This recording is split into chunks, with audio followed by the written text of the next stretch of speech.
Some, You have some in the backup? I will. Yep, I've got some age there, so Okay, are you okay? Let me know yes or no if you want this to be recorded. that's fine by me.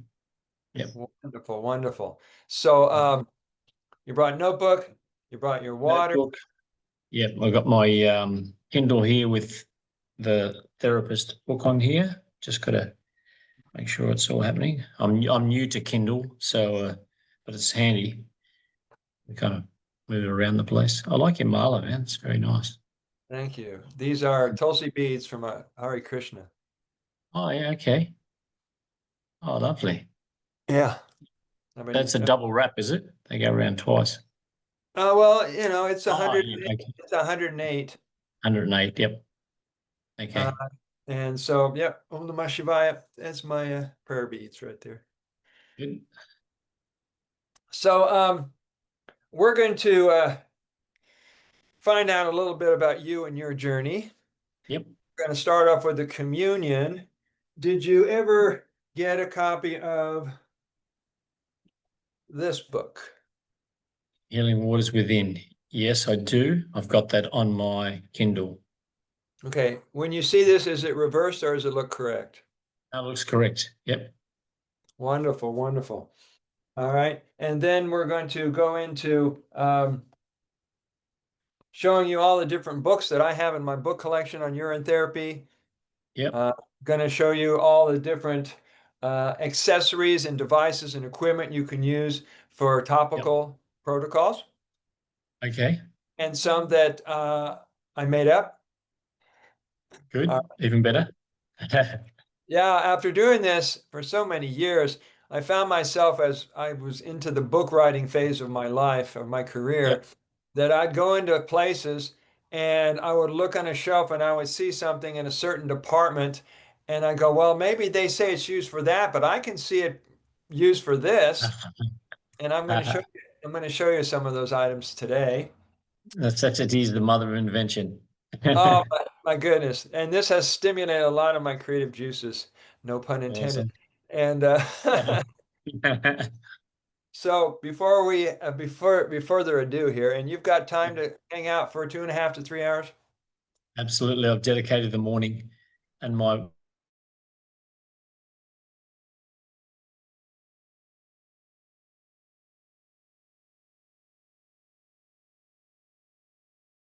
for the next 3 hours. All Yep. right. Yep. So where the communion's going to come from this book, Yeah. and it is known as the sacred. Well, we're going to say one before each class. Okay. I've got a couple in for the future, and Yeah. I might even ask you to offer a prayer Okay. if and Sounds when. good. Right. So this is known as the sacred water prayer. It's a Native American tradition. Mm-hmm. Are you familiar with going to kirtan? Kirtan. Kirtan is devotional chanting music in a community. Oh yeah, yeah, yeah. Okay. Yep. So how I probably pronounce that a little bit different to you with my Aussie accent. I say Kirtan. kirtan? That works. That works as long as we understand each other. So Yep. I'm going to hold the position of the caller, and you'll be the responder. Yep. That's how they normally do it, whether you listen to Krishna Das or Yeah. Deva Pramal, whoever you like. Okay. Yeah. All right. Let's grab the water. I take this water of life. I take this water of life. I declare it the water of light. I declare it the water of light. As I bring this water within this body, As I bring this water within this body, it allows me to glow. it allows me to glow. I take this water of light. I take this water of light. I declare it the water of God. I declare it the water of God. I am the master of all I do and all that I am. I'm the master of all that I do and all that I am. So it is. So it is.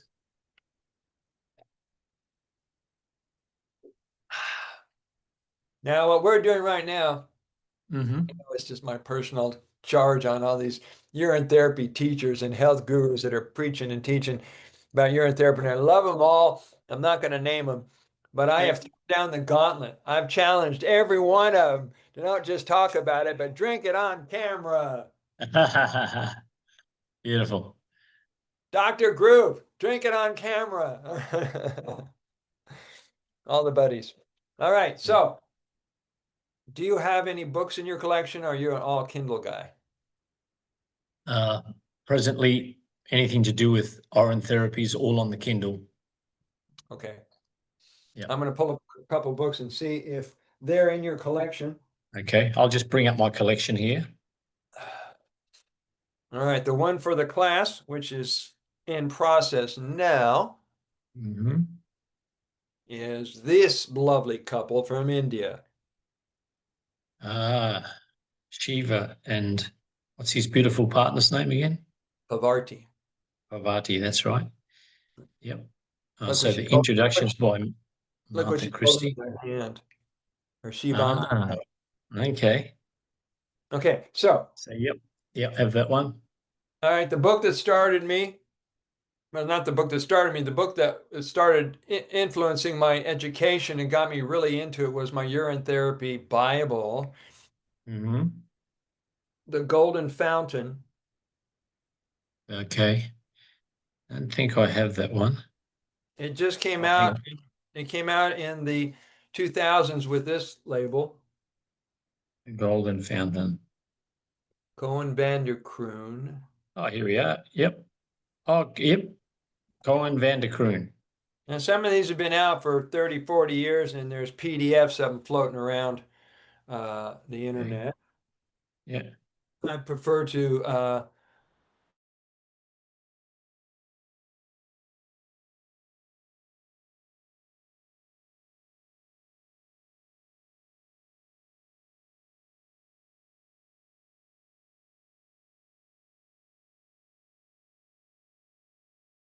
yes, you are a living legend. You're not a dead legend. So this influenced a lot of people. Okay. Can't say I've read that one. No. Oh, hang on, Martha Christie. Yes, I've overloaded myself on oral therapy books over the last few months. So sometimes and the funny thing is, I've noticed with a Kindle is when you bring a cover up of a book, it's a different feeling than looking at it on the Kindle. I'm an analog person. I'm not a digital person, so I'm finding it a bit hard to get used to. But a great thing, you can carry around a lot of information in a small package. Most definitely. So the other book, which I don't have in my possession, but you've heard of it, and it's a good book. By the way, Martha's book, the books that came out in the 1940s and like John W. Armstrong in the 1990s, like her and Martin Laura on urotherapy. Okay. A lot of these had great science and they had validation and they had technical stuff. Yeah. And my books are more on the simplicity, the simple approach to urine therapy, healing yourself without getting caught up with medical dogma and those kind of teachings on how to approach your body using itself. Makes sense.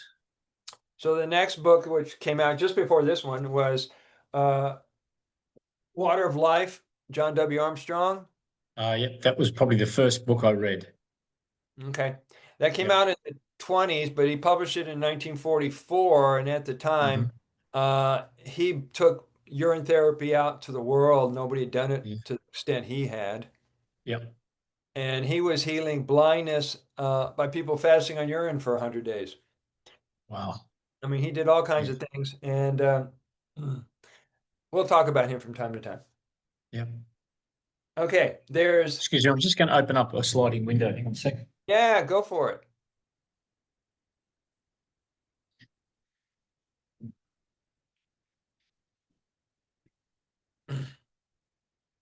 Okay, I'm back. Thanks. All right, I got a couple more here before we look at some other accessories here. Now, even though the Golden Fountain was my urine therapy Bible, it was not the inspiration that lit my fire. Okay. All right. The thing that lit my fire was this book.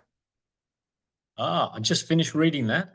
Good Blew timing. my mind. It blew my mind.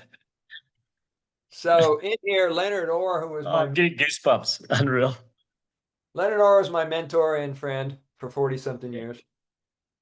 And he talks about healing everything with urine therapy Yeah. and all kinds of subjects from physical mortality to Babaji. Now, Leonard was a very close friend and devotee of Babaji. He considered Babaji Shiva. So Ah, okay.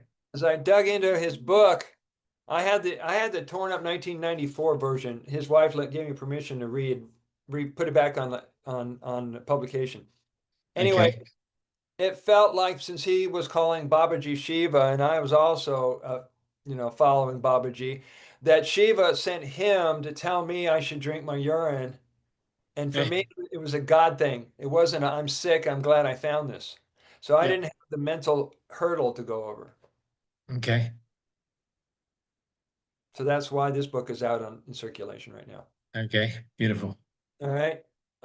You might have heard of Harry Matadine out in England. Yep. Yeah. Watched a bit of him on the YouTube. Yep. He started Okay. coming out with 3 books on aged urine, and no one really did that much. And Yep. he pioneered people using aged urine, which I call evolving urine. Yep. Okay. So that was Harry. Yep. And 2 more to go here. Yeah, 2 more books. One is On OMAD or looping. Looping by David Phillips. Okay. And you know what OMAD means? No, I don't. 1 meal a day Okay. and drinking your urine all day, which is looping. Yep. So that was David Phillips. Yep. And then in 2020, was this in 2020?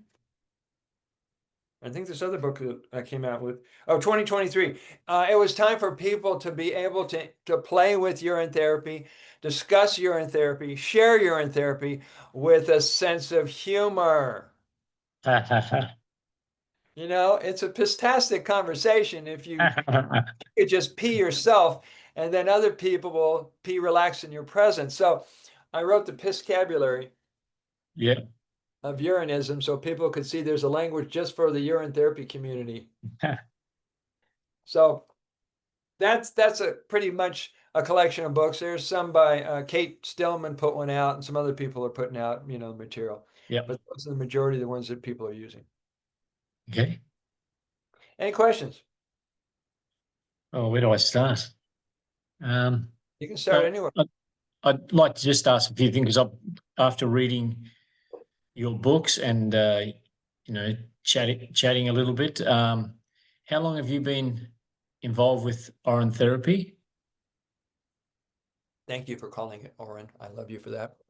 I love you. 1994. 1994. Okay. That's what, 32 years ago? Yeah. I don't know what that is. So I'd kind of done a bit of a calculation and said approximately 30 years. The reason I say that is 30 years ago, I first came in contact with Oren therapy, and Wow. my girlfriend at the time caught me in the shower drinking my own Oren. Mm-hmm. And she said, "That's disgusting." She goes, "Don't let me ever see you do that again." And I thought, well, maybe I am disgusting for doing that. I can't even remember the book. It was about massage and drinking. And Mm-hmm. anyway, so I dropped it, at that time. And it's taken 30 years and a beautiful, understanding new partner to find my way back to the golden fountain.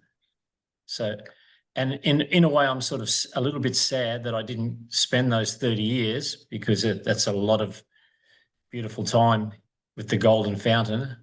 So, I'm glad I'm back, and thanks to you, actually, here I am.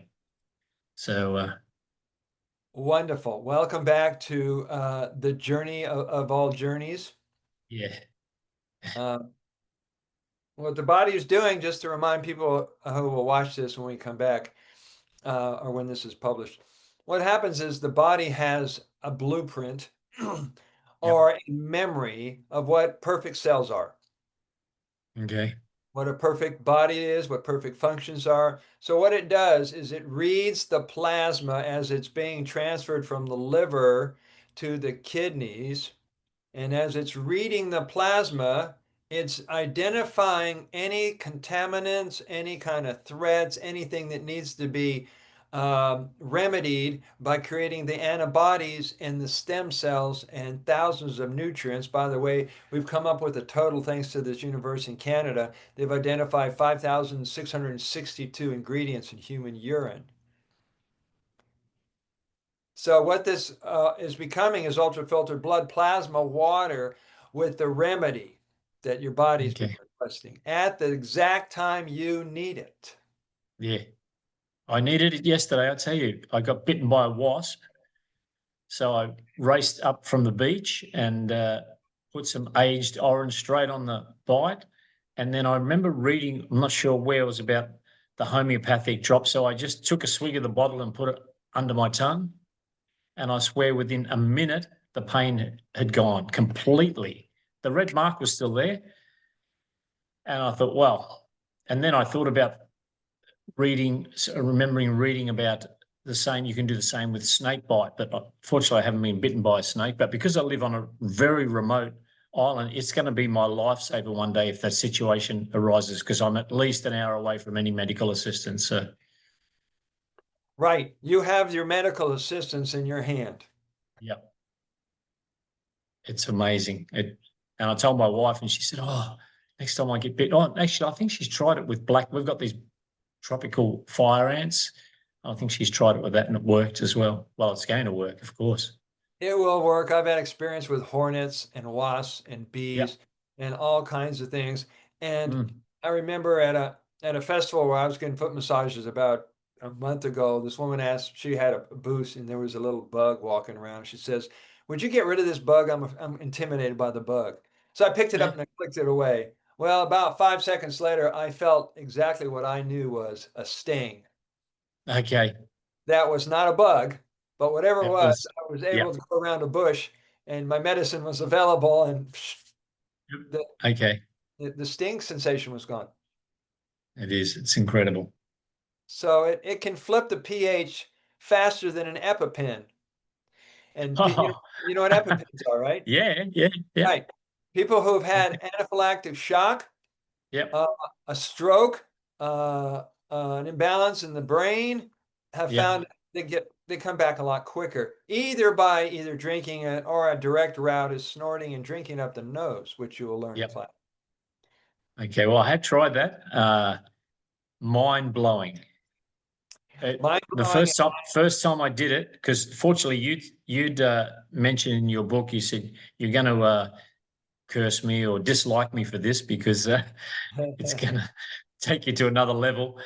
And I had to really focus in because the pain was incredible. But then after the pain was this amazing sensation. It was, yeah. So I've probably done maybe a dozen times now, but we've had a few visitors. So obviously the privacy factor goes out the window a little bit when you've got other people in your close proximity. Yeah, Yes. but Or you decide to go for a walk at that time. yeah, it's true too. Yeah. For walk and find it. You need to, okay. So you're going to learn various ways to get it up into your pineal gland. The whole idea Okay. about nose drinking Yeah. is to hydrate the Yeah. five sinus cavities, to cross the blood-brain barrier, that membrane right around there somewhere, Hmm. to uncalcify, decalcify the pineal gland, and basically nourish all of the brain. Well, that's definitely what it has done for me because I was having in the afternoon, I was having these headaches. I'm not a coffee drinker, so it wasn't caffeine withdrawal. And within 3 or 4 sessions of doing the snorting, my headaches have just disappeared completely. Amazing. I had a question for you about It's nose amazing how drinking. fast that actually works because it's right in the Yeah, bloodstream like that. yeah. Oh, I can actually hear my pulse. I've in my temples when I'm down. I can feel it's amplified. It's amazing. Yeah. It's like extrasensory hearing. Mm. Yeah, well, everything gets cleared out. It's like it just now comes online, like your mind needed to boot up. Yep. All Yeah. of a sudden, it's operating. So you have a question? I wrote down nose drinking and then sort of got sidetracked, but it'll come back to me. It's all right. Okay, and there's several ways when we get to the nose drinking part. You can either use your hand, you can use a spray pump. Yeah. There's silicone syringes like this that some people Oh, have yeah. been using. Yeah. That I've holds. been using a neti pot, the neti pot. Yes, I've got one right here, but it's limited. Yep. It looks like Okay. Aladdin's lamp. Yours does look like a Adelaide's lamp, doesn't it? What the limitation is, it will drain from nostril to nostril, but unless you're really coordinated, you won't go up and through here. Okay. The other thing I've been doing, I've just got a little eyedropper, and when I'm upside down, I've been squirting that in, and that seems to work better than the neti pot. Okay. Use what you can, and Yep. eventually you learn how to drink it up the nose out of a glass, a cup, a water bottle. I highly recommend going and looking at videos or the website, drinking through the nose.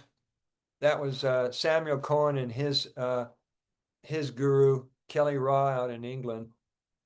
Just look up Samuel G. Cohen on Facebook or YouTube, Okay. and they've got it down so masterfully, so perfectly. There's videos of them going to a dance event out in public and drinking publicly up the nose. Okay. I'm going, boy, that's some guts that guy's got. So, yeah, I mean, they wouldn't have been doing this for so many years if it didn't have a strong effect on their mind and in their consciousness. Oh, yeah. Even just a little delve into it that I had, I can see it's going to open up a lot of new avenues.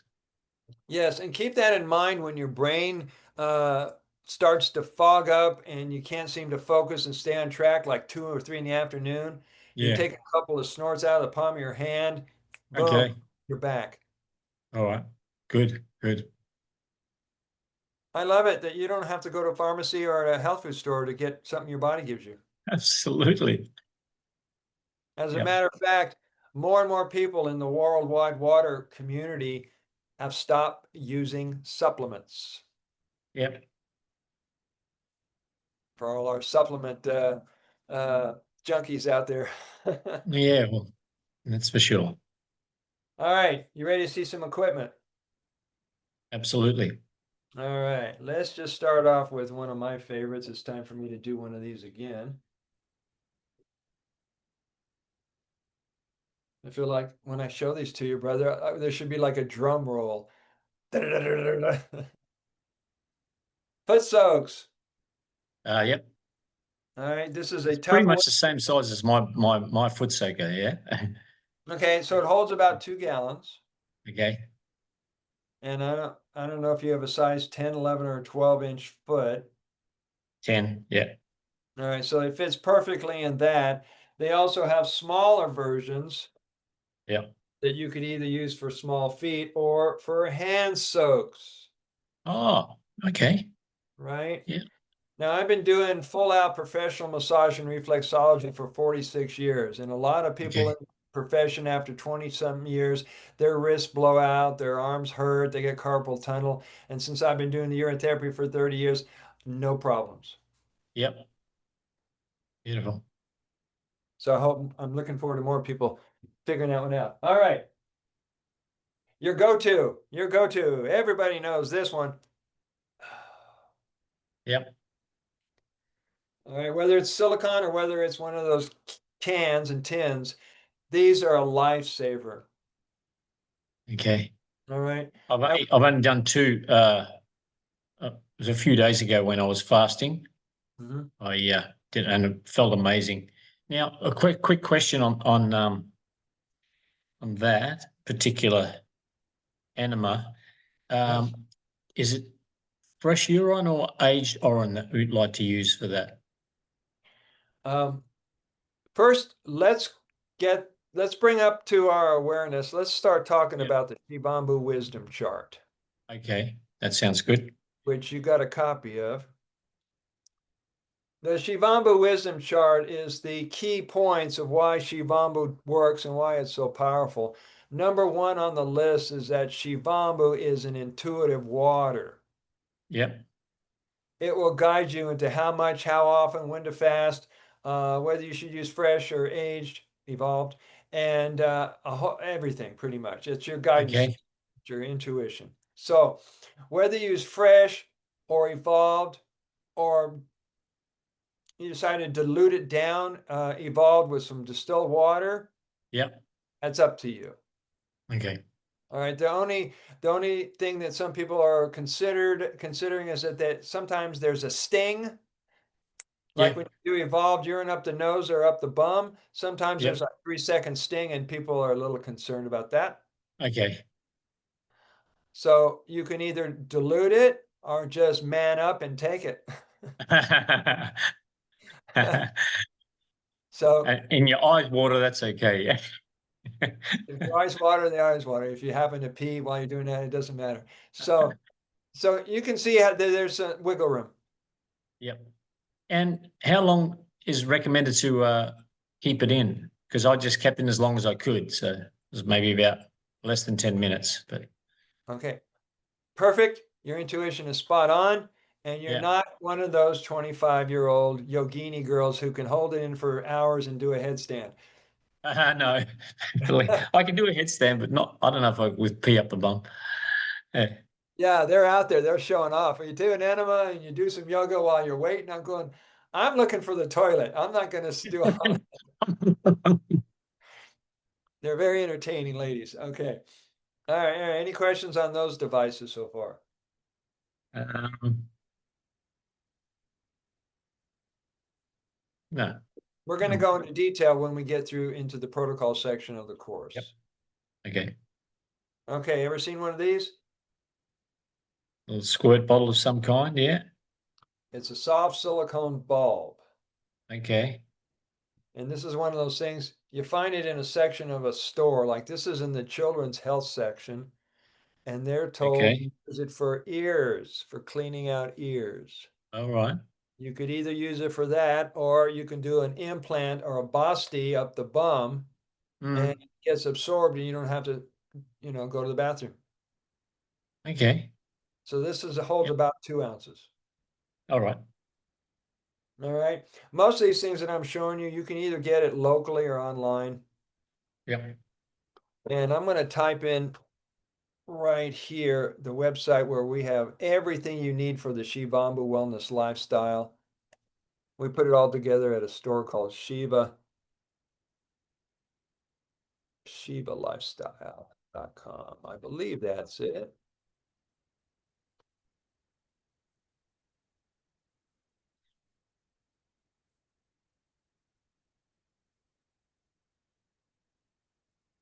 That's it. That's got to be it. And this Shivambu,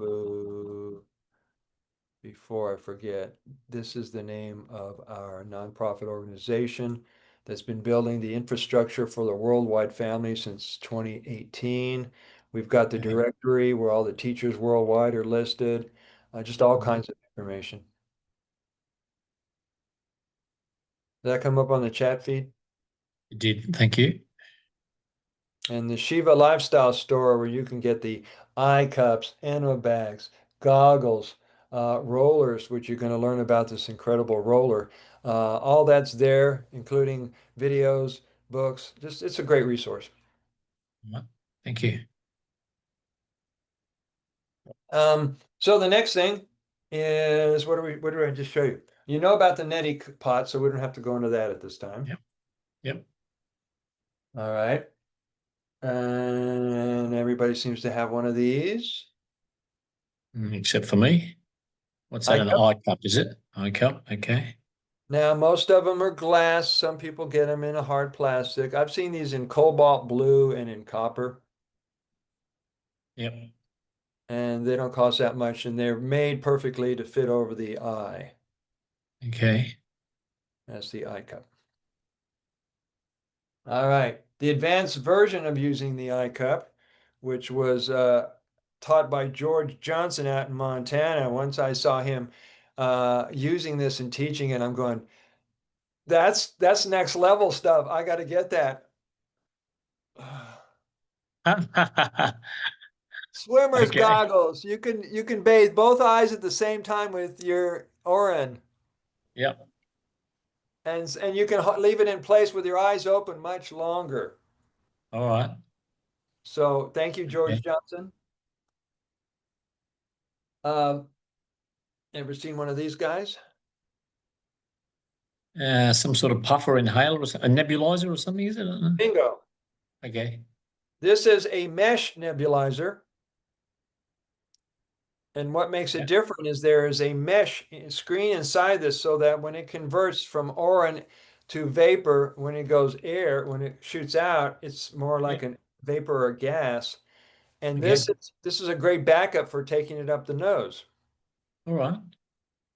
or feathering the eyes, exfoliating the face up All right. in the mouth. This is a nebulizer. Okay. And these guys come with either direct line to the house or a USB port to a device Okay. or batteries. So And it you holds. just top it up through the top there, yeah? Okay.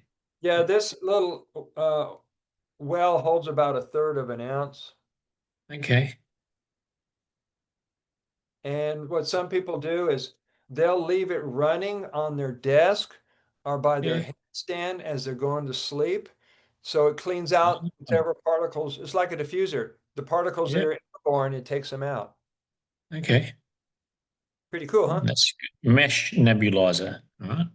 Yep, you can see it at Shiva Lifestyle. Okay. The two things that are a must to have pretty much for anything. Like if you get a cut, a scratch, a bite, a bruise, a capillary burst, cotton balls, Okay. all right, dip it in, dab it on. Some people Good. will soak these and stick them in for their ears, Yep. all right? And then some people use the Q-tips Yep. for specific areas, or they'll just dab inside the nose. Mm. I've actually been using them under my eye. I had a little bit of redness going on right on the lashes, and I've been just putting some aged orange on there, and it's cleared up. Yeah. And which of these were you? What were you using? Were you I was using using? the Q-tips, yeah, because it's sort of delicate area just under there, yeah. Yeah, Mm. softer areas. Um, if you want to keep these there are certain things that you can use for an instant use, and there's two types of spray bottles. Okay. One is a pump, you pump it, Yep. right? And the other one has a spray tip where it Yep. sprays. Now these are great to either have in your house. Now I'm what some people call a devotee of Shivambu or a fanatic, one of the two. Yeah. I keep some in the bedroom. I keep some in the office. I keep some in the car. I have some in my backpack. So wherever Yep. I'm in, wherever I'm at, whatever the situation is, that's my first aid go-to. Yep. Okay, so that's what these are great for. Now, if it's in your car and you're out in the public and somebody gets some hurt in some way or scratched or cut or out Mm. near an island, they get a jellyfish sting, you've, Yeah. you've already got the remedy. Exactly. Yeah. First However, aid kit in a bottle. and I learned that very important lesson. I was doing a foot massage on a client in a festival here, and he had really bad fungus and he had really difficult with one of his toes. And so, without thinking second nature, I had some next to me. I poured some on and rubbed it over his toes. And he says, "What did you just put on me?" Like he picked up on it, right? I said, Yep. it was my shivambu, my urine." He says, "How dare you put your DNA on me?" Oh, Right there. So there are wow. people who are like super sensitive. So I've learned you Yeah. ask Okay. and make sure you're really clear on what you're about to do. Yeah. So in that case, if he was open to oral therapy, could you turn around and say, well, how about you just pee in this jar and then I'll use yours? Either one would have worked if you knew that he was already Yeah. educated and knew what was going on. Yeah. If he was sensitive about the DNA, but I mean, you're touching him anyway, so obviously, yeah. Okay. It wasn't my trust issue, believe me. Yeah. Okay, what else we got going here? Tongue scraper. Yep. Yeah, they either come in plastic or they look like. That's the one I've got, a Dr. Tongue one. Yep. Does it have little ridges on the edge, on the side? Mine's fairly smooth. Yeah, this one is too, and I've seen them with ridges. Okay. Yep. And these are usually free from a dentist. Okay. All right, a few more things here are worth mentioning. Recycling a nutritional or Drop the ball. whatever dropper bottle of grape, because then Yep. you can either put drops in the mouth, in the ears, or wherever. Yep. See, as you can tell, most people have these kind of things at their house anyway. Mm. Two things that came out on the market about 2019 were collapsible cups. So people are going out camping or out on a trip or somewhere, and it's pee time, it's time to collect. Well, you can get either one of these things called a hideaway. It looks like a spaceship. It does It's, too. you're right. And it's about an inch long, but when you open it up, it's accordion style, and it goes all the way up to hold 23 ounces. Wow. All right. And then they even have a spout that opens up so you can drink out of it in public and nobody knows. Yeah. I love being on an airplane, going up and down the aisle, drinking my pee. Nobody knows what I'm doing. As a matter of fact, when you go to the bathroom on an airplane, all of a sudden you're Clark Kent. You go into this phone booth and you come out like Superman. And then after you're done with this, it collapses. Incredible. It's really cool. All right. And then there's What did you another. call that? That's a collapsible. Yeah, you can find it at Shiva Lifestyle. Okay. That one is from the company called Hideaway. Okay. I'm going to show another one that I've joined forces with. Hideaway. That's their bottles right there. Mm-hmm. And then this one right here, I saw it when it first came out, and I reached out that guy right away. I said, "Listen, you got a great product. It's a great collapsible bottle, but you got to get it to the attention of all the water drinkers, the golden water community." Yeah. The name of it is called, you can see once I tell you the name of it, you'll know why I joined forces and collaborated with the guy. It's called, Export. it's a pea sport. Not only does it expand, Yeah. but it's not gender related. It's for both genders. Uh, You okay. see, it's wide enough for the Yep. ladies. And just put it straight on there. Put it straight on, let it Yeah. flow. And then after you've collected it, you take this off and you can drink. Yep. Okay. Peace sport. That's a beauty. That's yeah. Isn't that a great idea? Does Now, it come in other colors? it does not. Yes, it does. This one comes in different colors. Okay. Once you get to the link over at Shiva Lifestyle, you'll see it. All right. And these guys right here, I reached out to them. I said, listen, I can open up a brand new market for you, and you can reach millions of people if you simply put our website address on it, shivambu.com. Yep. And Urotherapy does the body good, our slogan. They couldn't see, they didn't get the vision. They said, no, we're not going Okay. to. It was already the right color too. Oh, yeah. I bought that on purpose. All right. And the last, two more things. pH strips. pH strips. Yeah. Make sure you get the ones that measure from 1 pH to 14. Okay. Most on the market just stop at 8, which means you can't tell if it's a higher alkaline range. Okay. And, you're familiar with these charts. Yep. So look for one that measures up to 14, Okay. and you'll be just fine. All right. I got a few more things I haven't even showed you yet. I'll All get to. right. They're worth showing you. Good. You might have seen these with the essential oils in them. Like a little roller on the top. Yep. Yeah, the roller's either plastic or glass. Yep. Yeah, clean it out or buy an empty one and put your Orin in it. And then anytime you feel like you need some orin on a bruise, a cut, a scratch, or you just need it to open up your mind, you just start rolling it on. Yeah. And Okay. if you're out in the public, people have no clue what you're doing. Yeah. As you can tell, I'm really into this superhero thing. Mhm. So that's a roller with evolving orin in it. Beautiful. All right. Something to keep on the shelf or the ledge in your bathtub or shower is a liter size Oh, spray bottle. okay. So you have two options here, Stevie. You can either use the sprayer while you're Yeah. showering or bathing, or you can Yep. unscrew the top, pour it in your hand, and you can knock Oh, yep. 5 or 6 protocols all at once while you're in the shower or bath. Okay. All right. Now, whatever rolls off of you that goes in the bathtub is a homeopathic version of a urine bath, Okay. right? And if you Yep. just don't, for some reason, didn't put some by the bathtub and you want to take a urine bath, you know what to do. Pee in your water. Just pee in your bath water. You're covered. Been doing it since I was a kid, and no wonder it felt so good. Yeah, yeah. It wasn't just for the relief. There was a lot deeper benefits. Um, I mean, I showed you this syringe. Yeah.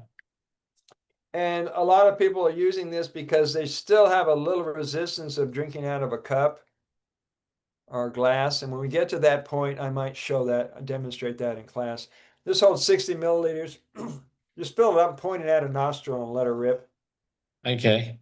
In about 3 seconds, a lot of it's going to go up, and the rest is going to drain the backside of the nose into the throat. Okay. Oh, that was my question before about nasal drinking. Yes. Um, I've been doing it with my head sort of inverted so that I'm down, nostrils are sort of facing the sky. That way, I find that better. Is that? Would you recommend that, or doesn't I would, matter? yeah, I'd say it's an intuitive thing. Is whatever gets the job done. I'm used to just tipping my head back like I'm Oh, drinking yeah. mouth Okay. Through the nose. through the nose. Yeah. If Yep. I'm Yep. drinking through the nose, then I'm gonna heck, let's have a drink. Why not? That's my brother in Australia. Yeah. You can see it's in my nose. Yep. Okay. Um,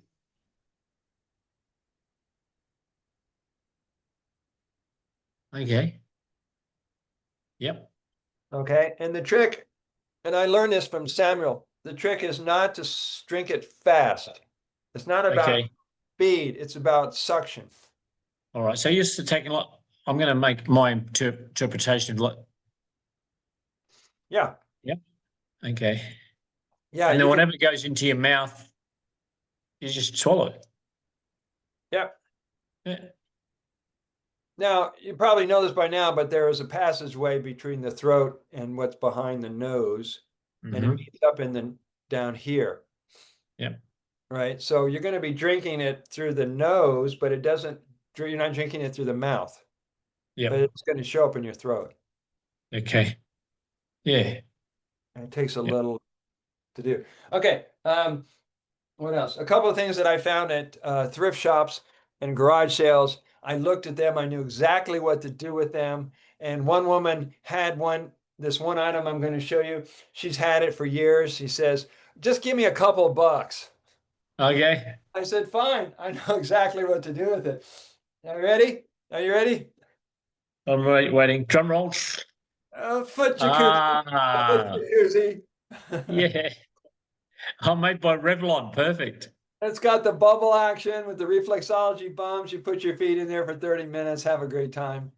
Uh, I remember my mum used to have one of those. She's probably still got it somewhere too. Yeah, well, ask her if you can have it or use it or whatever. Yeah.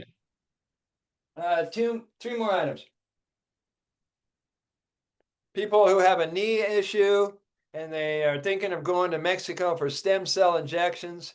I had a friend who was a master gardener. His knees were blowing out because he did it. He's in his 70s. Him and his wife were talking about moving from leaving Colorado to go to Mexico to get stem cells injections, but that $10,000 price was driving him nuts. And I said, "You already drinking your urine?" He's a student of mine. I said, "Urine has free stem cells. Yeah. Put it over your knees, and in 4 days the pain was gone." Uh-huh.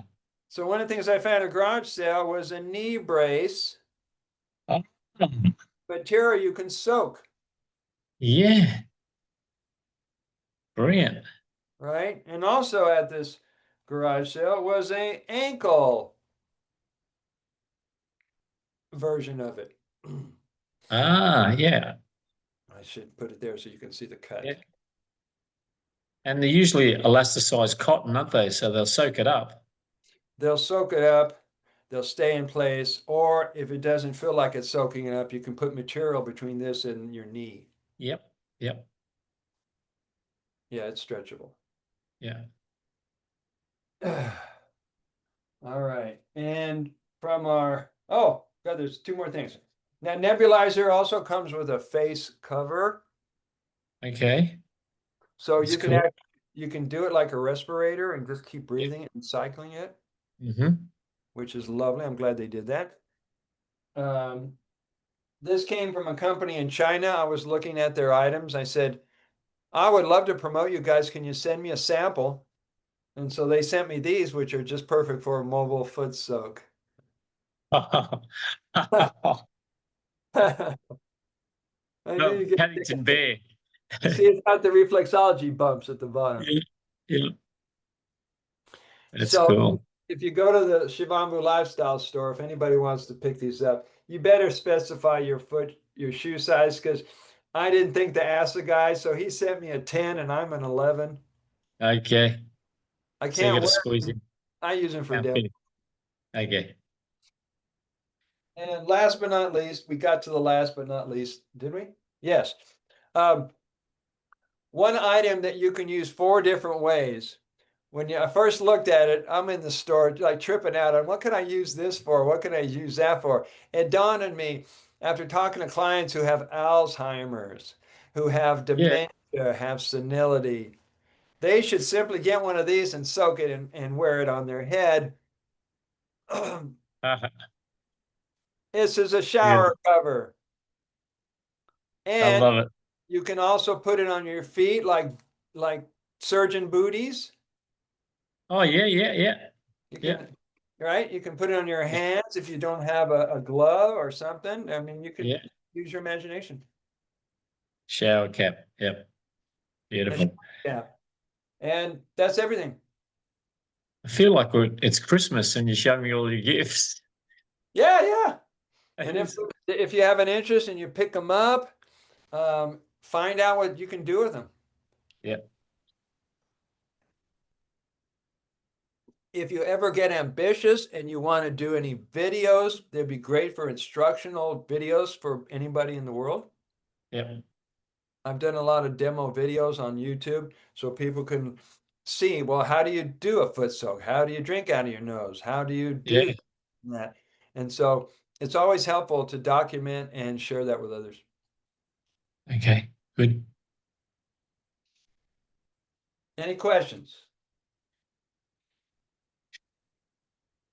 Okay. Are we going to go back to the Shivambu wisdom chart at some point in time?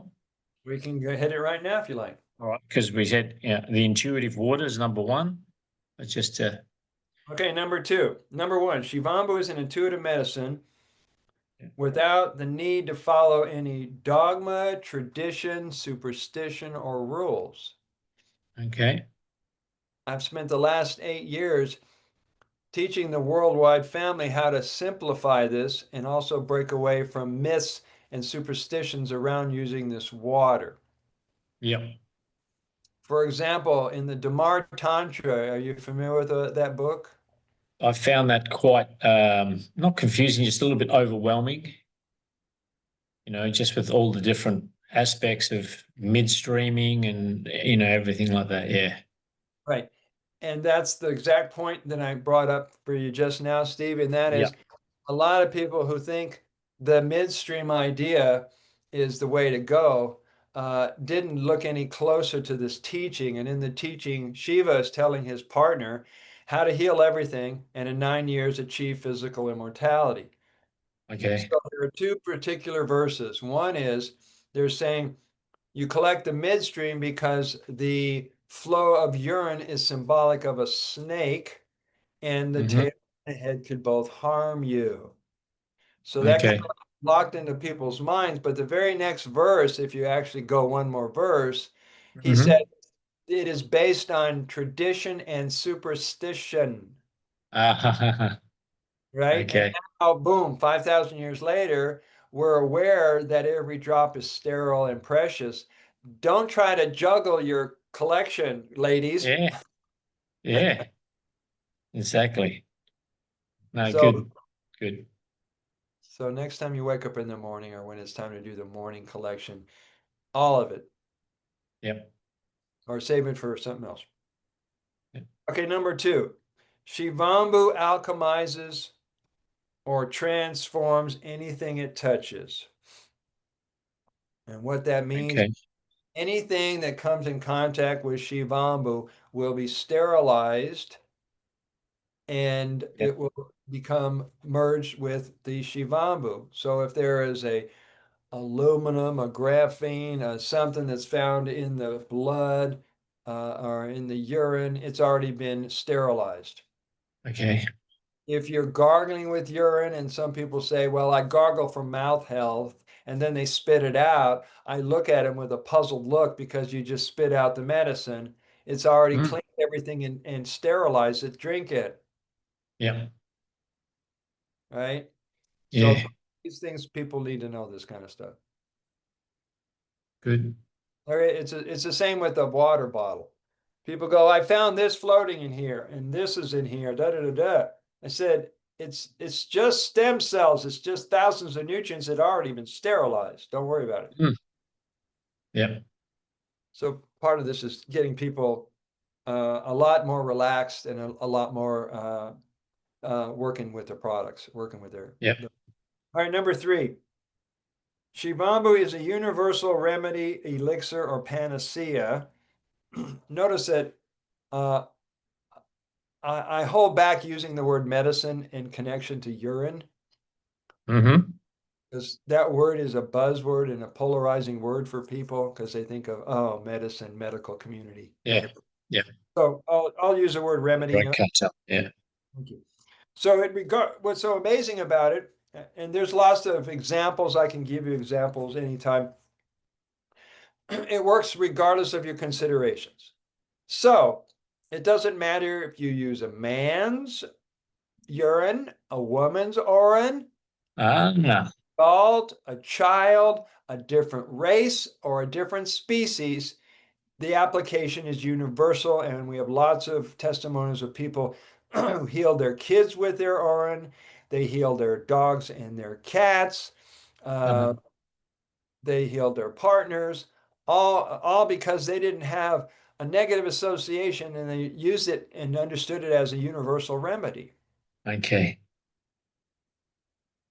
A friend of mine used to take Orin baths. I went to visit her in Arkansas and she was really into it. At one point, she had like 30 gallons stored all around her office and in a closet. And she would take an Orin bath once a week. Well, she had a pit bull with hip pain and she would fill up the tub, do her thing, and then get out to get something from the kitchen, come back, and the pit bull is jumping in the water, drinking the water, having a great time in the water, splashing. And after 4 days, the dog's hip pain was gone. And so she started drinking, she started giving her urine to her pit bull and had to refill that water bowl 3 times a day.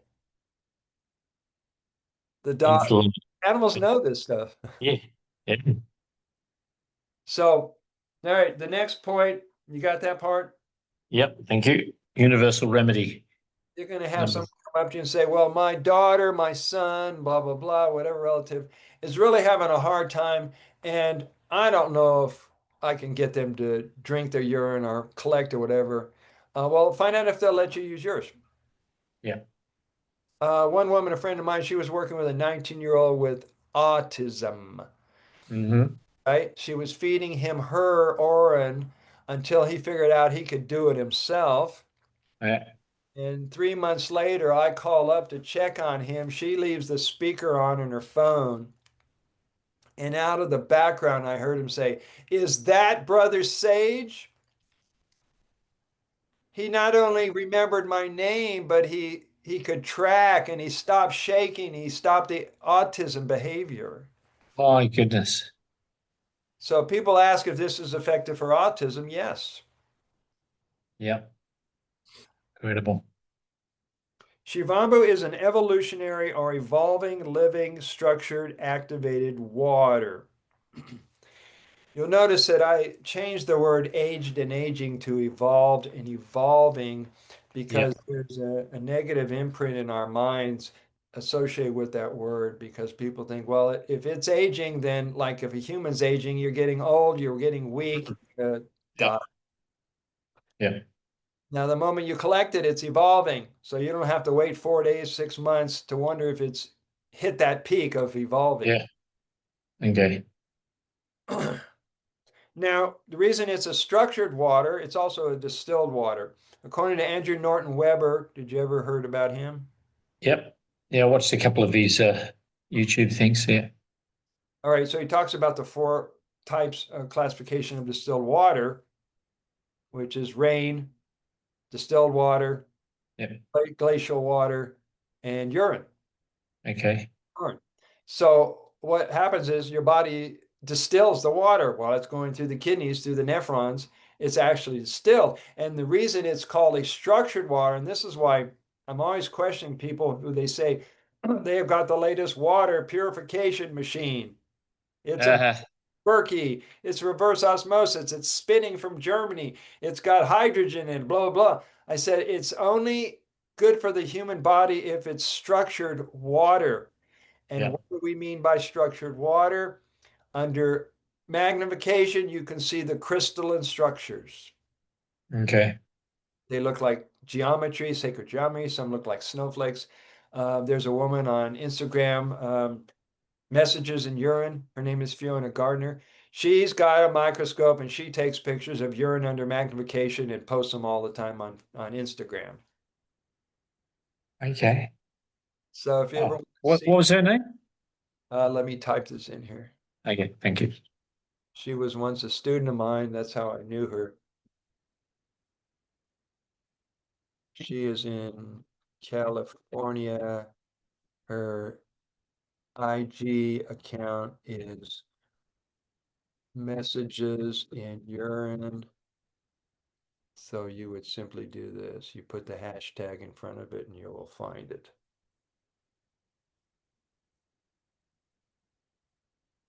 Cool.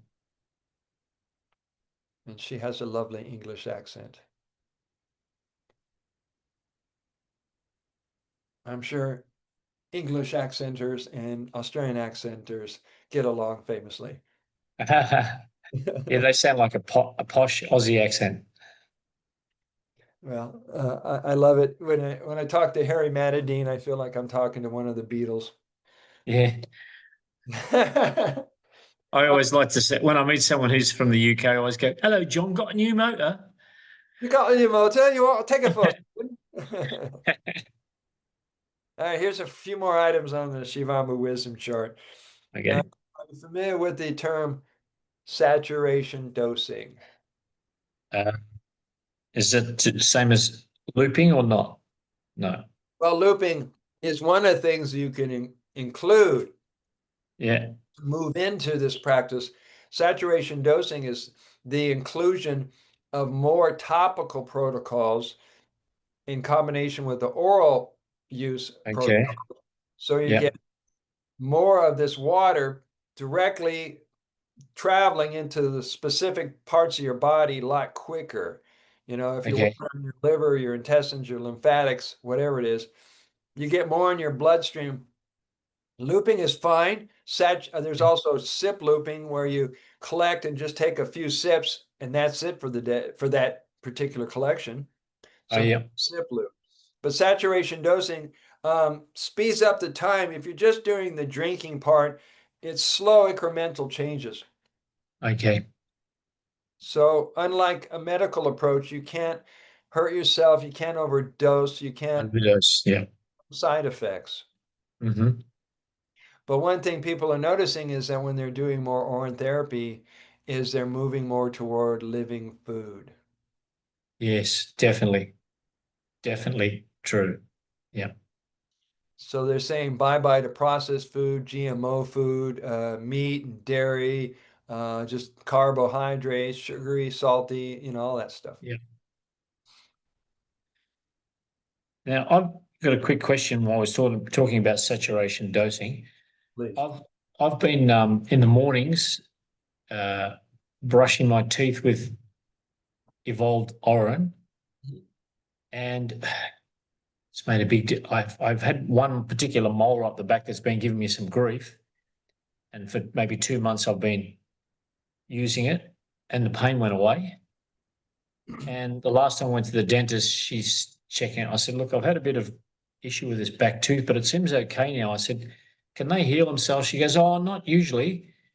It's the dentist. So she said, "I better take an X-ray." She took an X-ray. She said, "Well, there's no internal cavity or anything." She goes, "The tooth's perfect." Yeah, you just smile without revealing your secret. She goes, "Whatever you're doing, keep doing it." Thank you. And as you walk out, you're mumbling under your breath, I drink my pee, I drink my pee, I drink my pee. Doesn't everybody? It does everybody. It's about time that paradigm shifts, the tipping point. Yeah. All right, a few more points on the wisdom chart here. Okay. Thank you. All right, number 6. There are no incurable diseases. The word incurable, metaphysically, if you take the word incurable apart, it means incurable. You're able to cure from within. And a disease, which really means lack of ease, that's what the word disease means. Yeah. A disease is really a body striving for homeostasis and balance. And you go through the same cleansing, lifestyle changes, diet changes, emotional well-being, state of mind, spiritual practices. That's what I do in my consultation with clients, is get them on a holistic lifestyle. Yeah. So when the body is trying to achieve that balance, we have to work with it and know that it's going to be just fine and not be freaking out. The first thing people do when they come up to me and say, well, I got cancer and I got diabetes and COVID, blah, blah, blah. I said, the very first thing you want to do is stop identifying with the label. Yeah. And that takes a weight off their shoulder right away. I said, it's just your body's purifying and healing in process. And you Hmm. get through it, and you may even stop doing the medication as soon as you can. Absolutely. Mm. So if you ever get into the point where you're consulting with people, and they bring to you, they think they got the one incurable disease. I got to the point where I'm steady as a rock, steady as a 911 operator, because they're up here on the ledge, all shaky. They don't know what to do, what kind of step. They're afraid. And you just reassure them that your body knows what it's doing. You just have to stop eating and clean up, and you can do this. Yeah. So, Good um, advice. Yeah. yeah, and people are healing everything. I saw a woman at a urine therapy conference in Las Vegas. She supposedly at one point had multiple sclerosis. She got up off her chair and walked down the aisle and stood at the podium and gave a talk without assistance, without a crutch. Wow. So urine therapy, her multiple sclerosis, bye bye. Okay. So, Incredible. Shivambu is a consciousness. There is a a divine consciousness or an infinite intelligence that's built in each one of us. And it just happens to be on a frequency of golden liquid light known as Shivambu. Now, some people get that at an expanded way. They go, wow. So there's an essence in you that draws on the best of you and puts it together and gives the best of you to you. I love this analogy. And then you drink that and you become the best of you. Simple fifth grade education, drink Yep. and you'll know what we're talking about. Yep. And last but not least, Shivambu is in a category all into itself. There's still layers and layers and depths and more about this water that I'm still learning. Really, even after 30 years of, yeah. Wow. It never ceases to surprise me. There's always, sometimes when I'm using it for healing, it's like watching time-lapse photography. Now you're over 50, right? Yep. Right. So do you ever get these capillary bursts? No, but I've seen them on other people. Yep. Yeah. Right. Yeah. You have thin skin and you brush up against something, all of a sudden it starts turning maroon, a slight purple color. Yeah.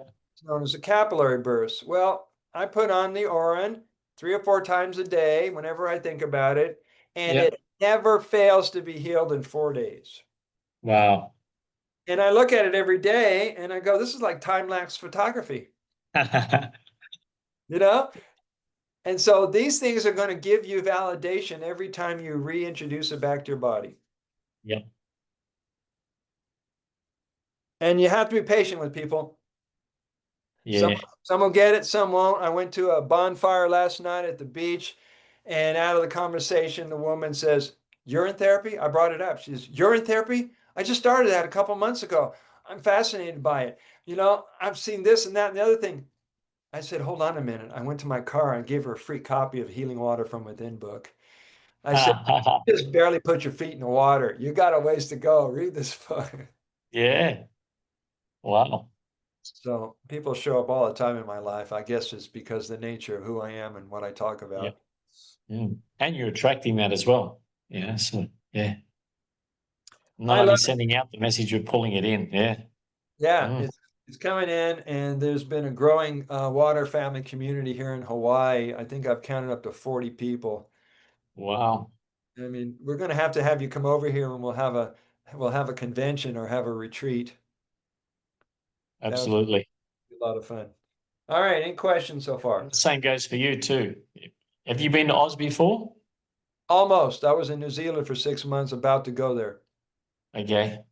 but everything changed in my situation at the time. Okay. Mm. Um, so we're going to take a break in about 30 minutes, Yep. and then we'll come back and keep going.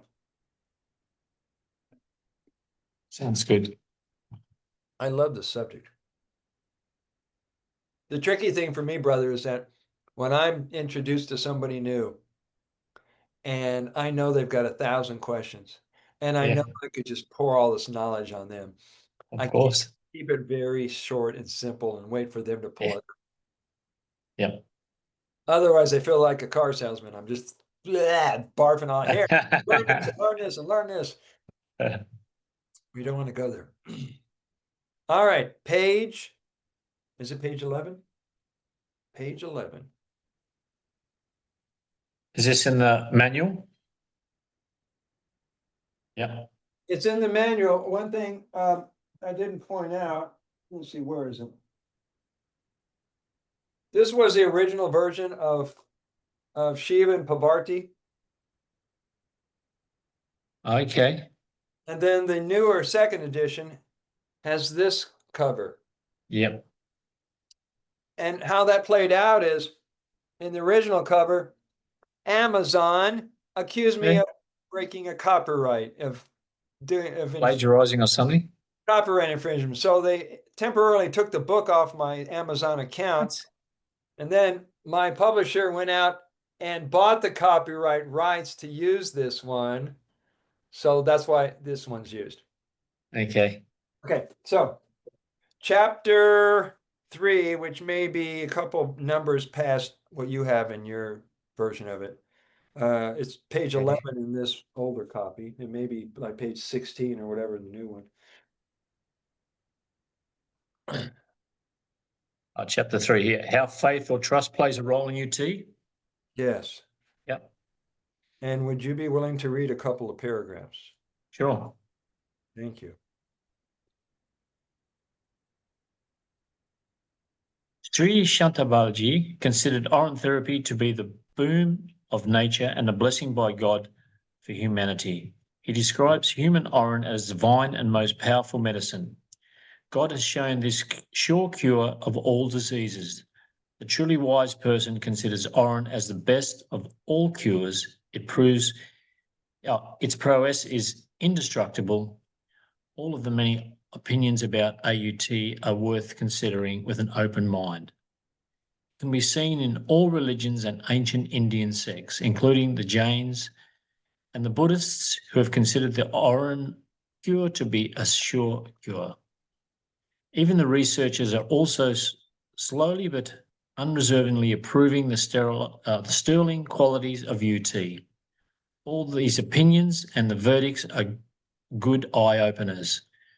Has it occurred to you that Shimvavu is your water of personal aliveness, well-being, and possible road to physical immortality?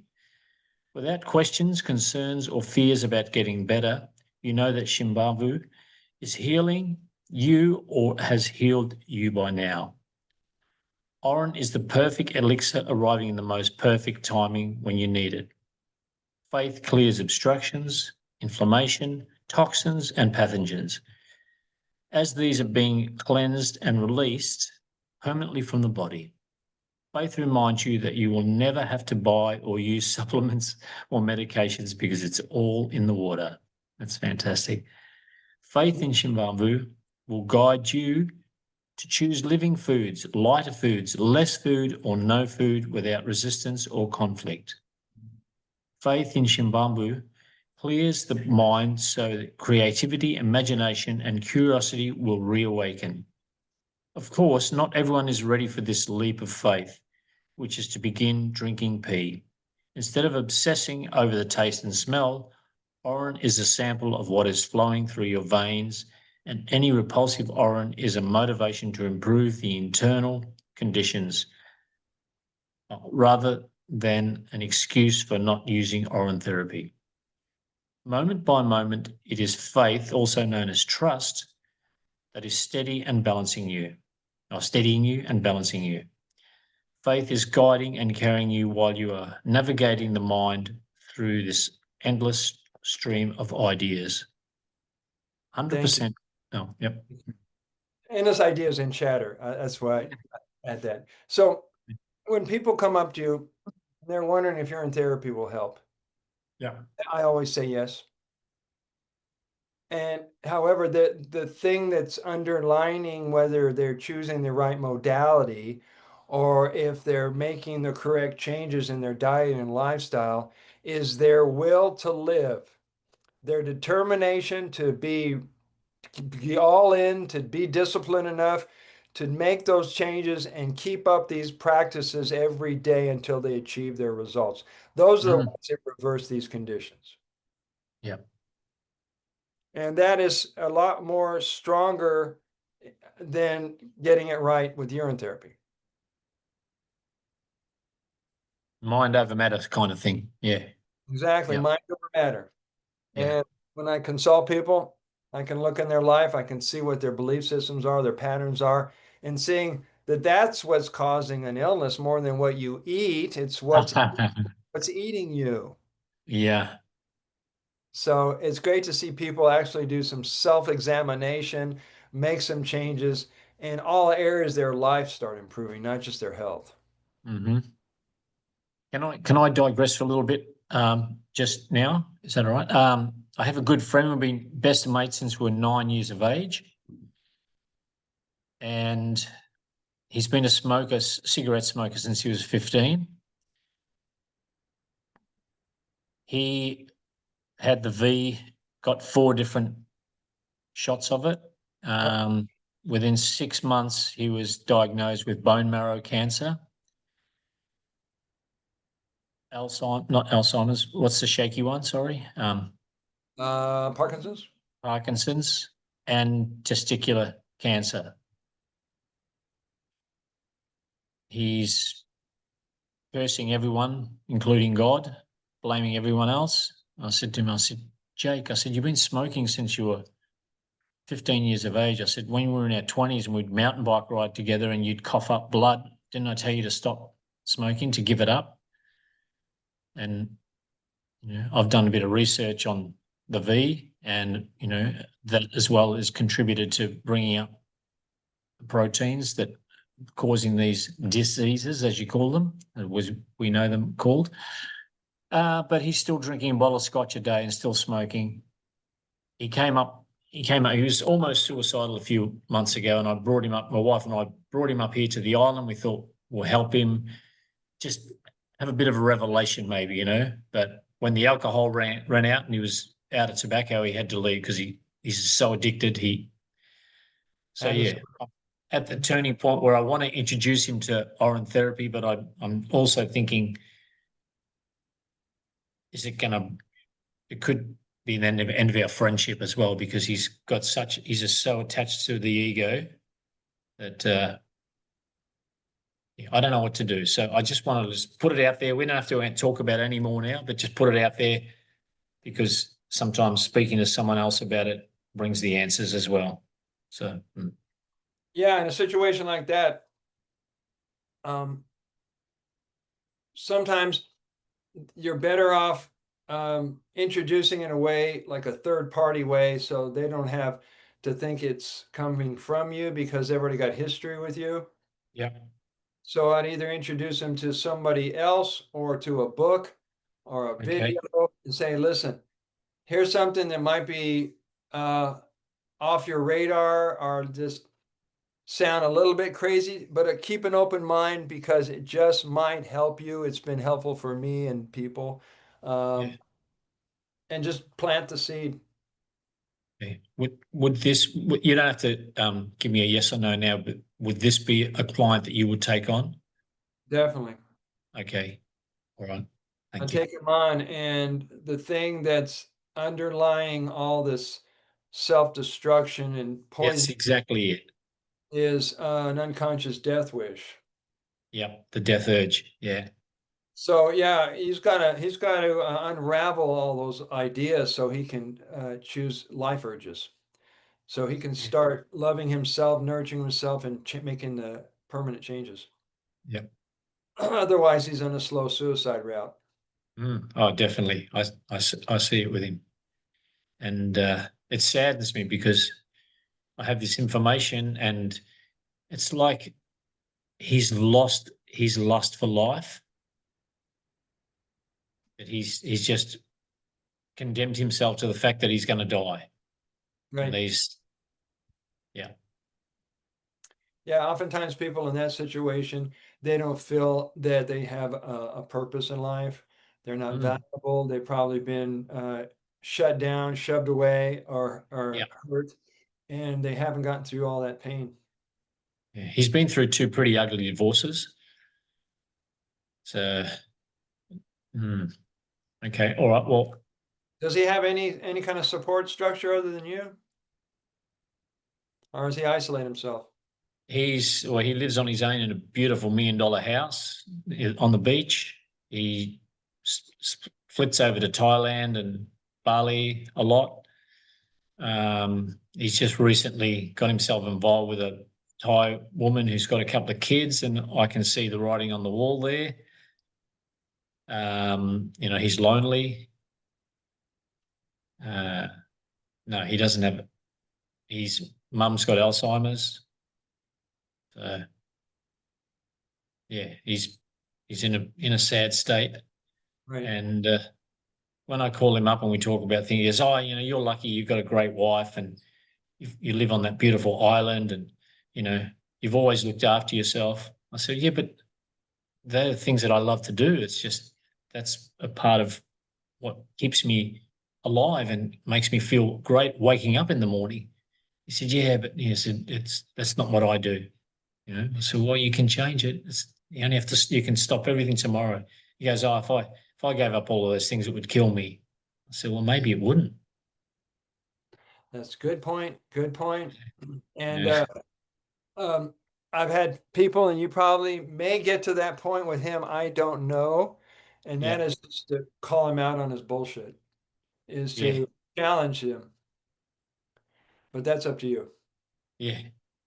Well, a true friend would, but I just know how attached to the ego he is and sensitive. But I mean, it's worth a shot. Anything's worth a shot. Maybe he needs a bit of shock therapy at this point. It's either shock, you got one or two choices here, and I won't stick on this subject too long. The two Okay. choices, one is the shock treatment, the other side of it is to just um, flood him with unconditional love, Yeah. Well, that's what I've been doing. acknowledging him, praising him, making him feel Yep. good about himself, and see if you can lift his spirits. Yep. All right. Thanks for that. You're Good. a good friend. I'll keep you around.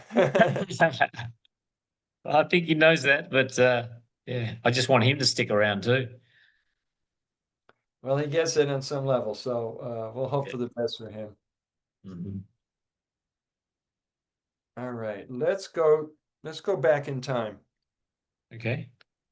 Let's go back in time. The history, some of the history of urine therapy. Let's see, where did I put that? There we go. Now, a lot of the history I've put into the book, but these are just some of the highlights, Yep. so you can get an idea how we got here. Now, there's two forms of history on our planet. Actually, there's three forms if you consider the lie version of history. But there's two main versions of history, what they call the written version or the scribed version, and then you have the oral version. Hmm. So as far as we know, most people consider the origin of urine therapy to go back to the Damar Tantra from the Hindus 5,000 years ago. They say that's when urine therapy started. Hmm. That's the written version. The oral version is older. The oral version has been passed on from generation to generation. And one day I was sitting there thinking, I'm going, was this like the 100th monkey where somebody drank urine on one island and all of a sudden it jumps to another island? How did that spread? And a buddy of mine, Doc Mike Whittort, maybe you'll hear about him someday. He's Yeah. been a very pro activist for urine therapy for 25 years. He says they've found urine therapy in over 50 nations, and we're up to about 500 million users. 500 million users in 50 countries, and that was as of 2020, right? And Blow things, me away. yeah, and if you think about it, that was 2020, and now 5, 6 years later, with high-profile influencers and naturopaths and radio personalities and freedom fighters bringing urine therapy to their audience, that number has got to have jumped. Yeah. So various names for this water is Orin, Shivambu. The word Orin comes to us from Andrew Norton Webber. That's where I first heard it. Yep. And he says urine is a word that was made up, and I'll tell you where that came from. And it sounds disgusting. I mean, all the associations we got bombarded in our head, like after you pee as a kid, wash your hands. Yeah. You know, I think toilet training has messed up more people that not only get phobic about touching or being around urine, but it messed up their sexuality because it's coming out of that area where you're also making love. Mhm. So confusing. Yeah. um, so he calls it Orin. And if you go to Wikipedia and you type in Aquaman, you heard of Aquaman? The Marvel comic superhero? He's the god of the sea. Well, if you go to Wikipedia and you scroll down paragraph after paragraph, it says that Aquaman's original name was Orin. His name is Orin, god of Okay. water. So in Botswana, they call it U juice. This good friend of mine, Stampana Osantana. She says we call it U juice because what it means is it's you juice, your juice, you juice. Your juice, yeah. Your juice. In Hawaii, the term is mimi, M-I-M-I. In Nigeria, it's E-I-T-O, it's ito. In Spanish-speaking countries, it's urina or orina. Okay. And in India, and I like to give acknowledgement to Dr. Radshak Malloda. He's been practicing urine therapy for 55 years or longer. He calls it Loda Cola. What was that again? His last name is Loda, and so he calls it Loda Cola. Loda Cola. Okay. And I refer to it as OJ or orange juice. Yep. OJ. What are you drinking this morning? Oh, my OJ. I'd like to borrow that one. That's a good. Yeah, make up some, whatever you like. So, Shiva started talking 5,000 years ago. So let's move forward to the year 1400. The Aztecs were using it for healing wounds and outer conditions. Around the 14 and 1500s, you had the Romans that were taxing people for their urine.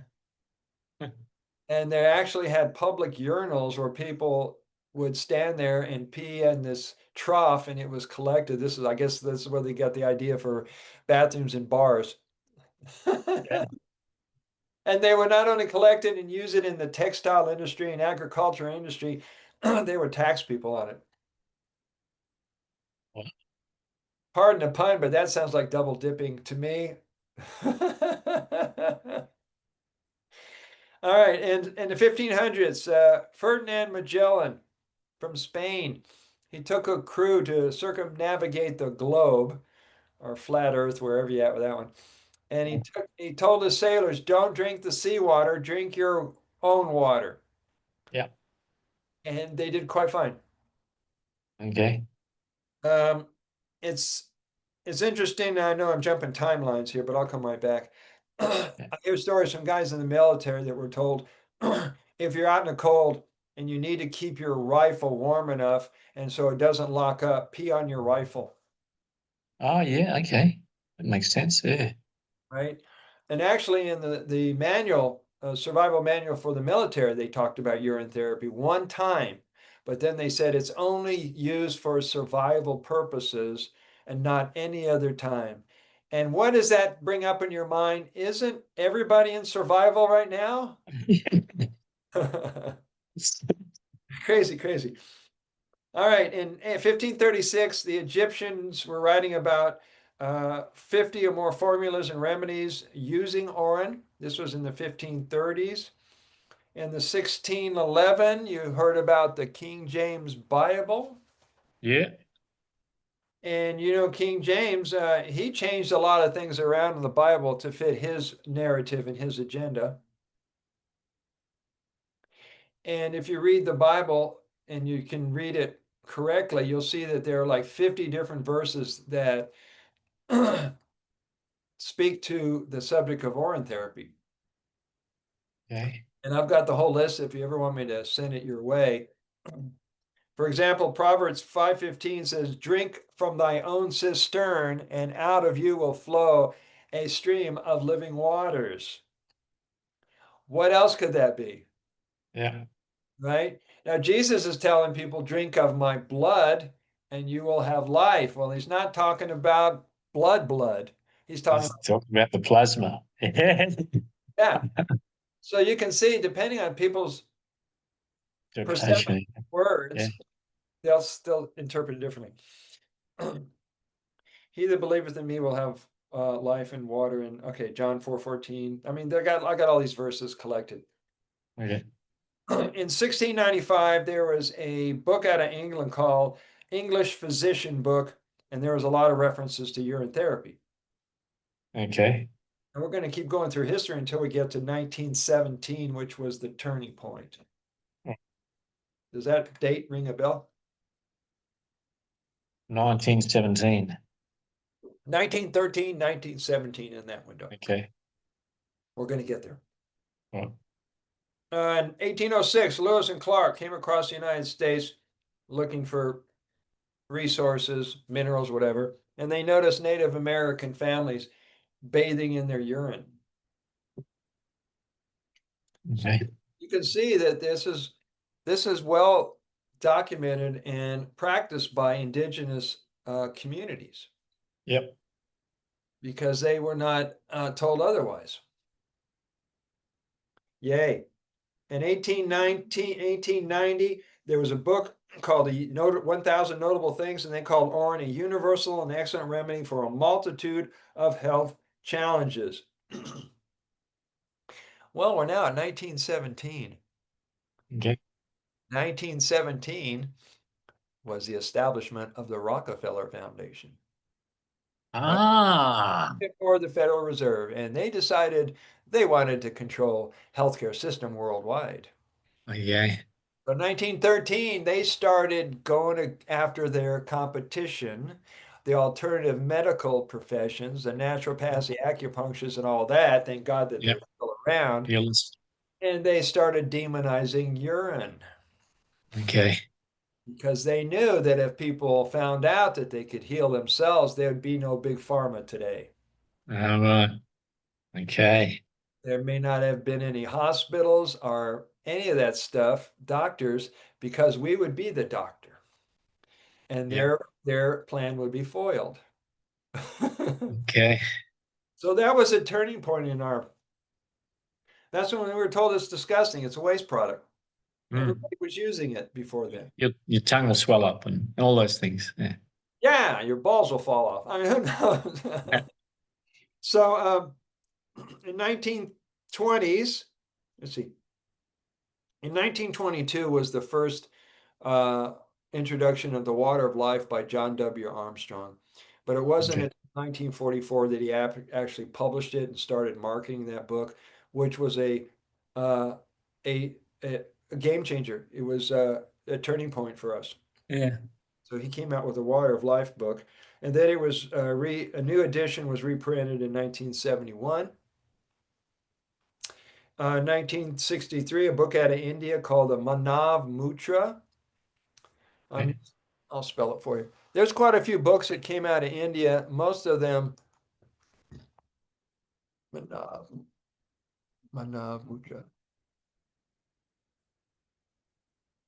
A lot of them were in Hindi language or in Tamil language, so you'd have to get it translated. That one's in English.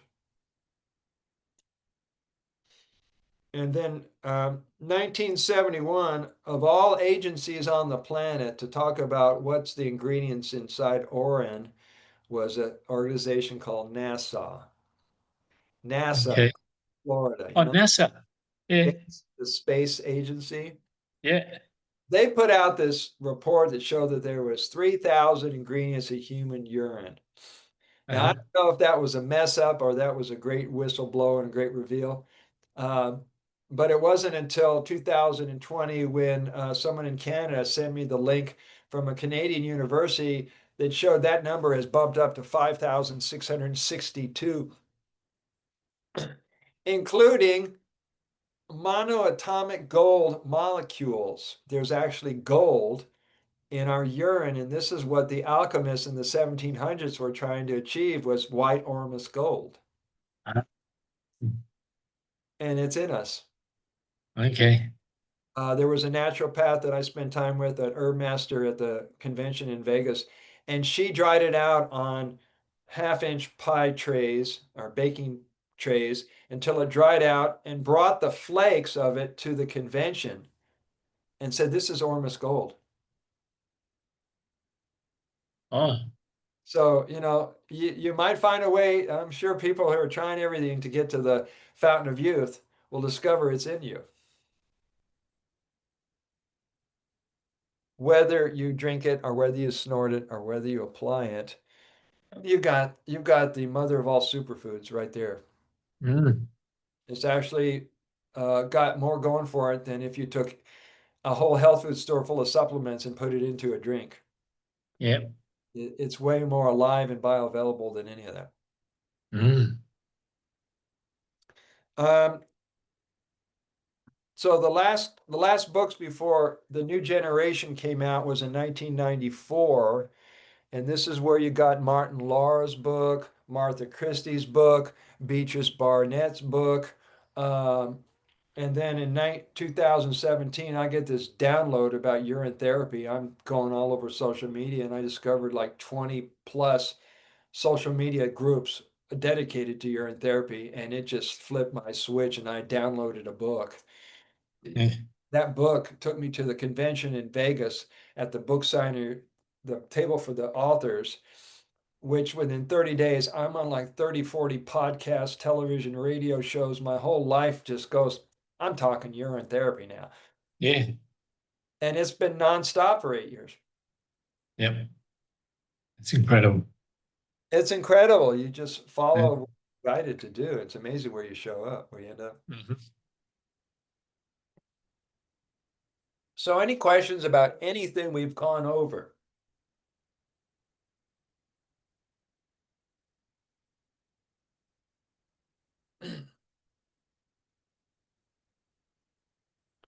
Doesn't matter what the question is. Mhm.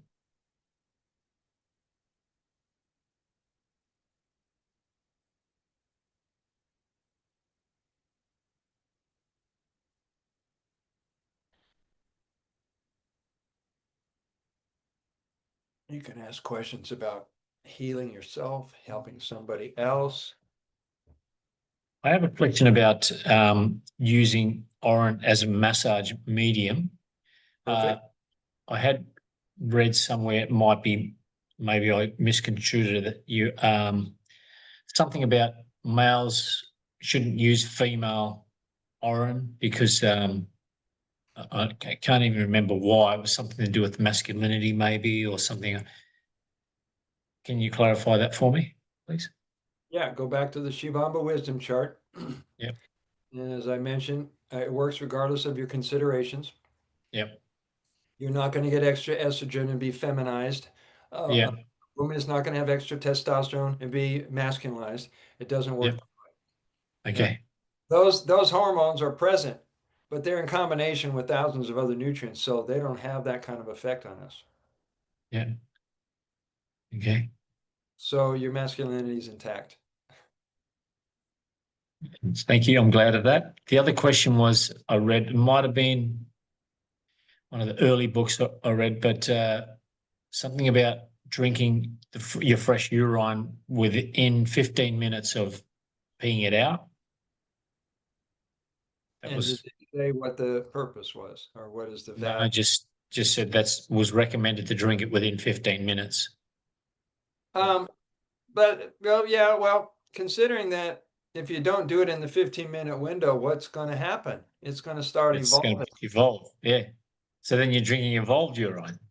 Yeah, yeah. So what's the difference? There's no difference. There's no difference. That's just dogma and Yeah. superstition. Okay. Good. Yeah, just things I wanted to clarify because even when they're floating around in your brain, you think, oh, I better finish off that last little bit, you know. Yeah. And there's going to be questions upon questions, either in this class, the next class, or anywhere. I mean, you can reach out to me on WhatsApp anytime and go, something just popped in my head. Could we just go through that? Yep. Fantastic. Now, the jars that I keep mine in, I'm in the bathroom, and underneath the sink is my water closet. And sometimes I'll have 3 or 4 or 5 gallons stored underneath there. Yeah. And when I emptied out the jar, I mean, if anybody came into my bathroom and saw all this stuff, they go, I don't know about him. Yeah. Yeah. But sometimes I don't clean off the sediment on the edges of the jar. And someone will say, well, won't that collect mold or fungus or something? I said, no, I don't. I know it won't. So No. about every 3 to 6 months, I'd take a brush, and I'll clean it off. But I Yeah. don't. I don't feel like, oh, I'm contaminating myself or I'm building more germs in there, because No. germ was debunked. The theory was debunked about 4 years ago by Dr. Cowan. There is no germ. Yeah. There's no virus. They never isolated a virus, so we never had a COVID thing. Yeah. Exactly. So Yeah. does that answer your question? It does. Thank you. Yeah. Awesome, awesome. Oh, another thing, I just whether you want to call it phobia, maybe it's not a phobia. It's just we're trying to eliminate using the use of plastics in our home together. So, obviously I drink out of glass, and when I do my foot bath, I've got a stainless steel tray that I use because actually I found it in the shed and I cleaned it up and it works perfectly, doesn't leak. Is there any ill side effects for putting Oran in plastic, or better to use glass? And It's a great question. Some yeah, use glass. If you ever read the Damar Tantra, they use glass and brass and copper, and yeah, there's all different varieties of there. Um, and my answer to that question came from when Harry Matadine asked me about, is it okay to store your Oran in plastic? yeah, And so my answer, which I'll give you now and explain why it's a personal choice, is that urine is more powerful than plastic. okay, It will sterilize, alchemize whatever comes off of it, and it'll yeah, become urine. okay, So what I said to Harry is that, are you going to bring that argument up to people in countries like Africa or places where all they have is recycled water, plastic water bottles or milk bottles, and that's all they yeah, have? They yeah, still get healed. yeah, that's good. So Yeah, I think it's a personal choice, not so much one's better than the other. yeah. Has there been any? I haven't found any yet, but I'm asking you the question. Any research regarding nanoplastics and microplastics? In our bloodstream and in our microbiome, and urine therapy helping with that, cleansing it and eliminating it. There has, yeah, As there's that, plus we have a growing movement of people who heal themselves from the V. yeah, Starting with Gloria Charlene, she came public and said that she had the V, had a couple of them, boosters, etc., and yeah. re-examined and was free from it. And so Okay, more and more women and men coming forward saying they got through that. They healed from the Kofifi thing, and they're just yeah, fine. okay. Well, that's good to know. Yeah, because that's when I was getting this brain fog, and I mean, which is almost but gone completely since I've been doing oral therapy. I was thinking, oh, maybe it's something to do with microplastics, or your mind starts asking questions about, yeah, going down its own rough path. Yeah. Bless you. The thing to think about is that whatever is identified, this is why I feel like the medical profession does a disservice to people, and they have the secret agenda is to get you into their system. Of course. So what they do when they're doing a urine test, an urine test, like a blood test, uh, is looking or seeking to identify and isolate something. Hmm. Right. So if they find aluminum, if they find graphene, if they find whatever they find, they've identified it, they isolate it, and they can put it into their system and sell you on the remedy or the operation. Why I say it's a disservice is because they're not examining the other 5,000 ingredients in combination, Asian, of course. discover that it Mm-hmm. doesn't have any bad effects when you don't isolate it. Mm-hmm. So if someone says they have nanoparticles, I said, well, they are not nanoparticles anymore. Yeah. They're now urine in part of the mixture. Okay. The Good. best thing we can do for brothers and sisters is to free them of fear of any kind, fear of, end times, our hope of a salvation. We're really sucked into that, and people are Uh-huh. edgy. Their nervous system is taking a hit. Their adrenal glands are almost blown out. And our job is to give them some comfort any way we can. Mhm. I'm just looking at you now, apart from you looking 20 years younger than you told me you're in your 70s, your hair, you don't seem to have very many grey hairs as well. Is that you massage? Yep. Every day, at least once a day. And it Okay. always gets darker. Now I'm in the sun a lot because I live in Hawaii. Yeah.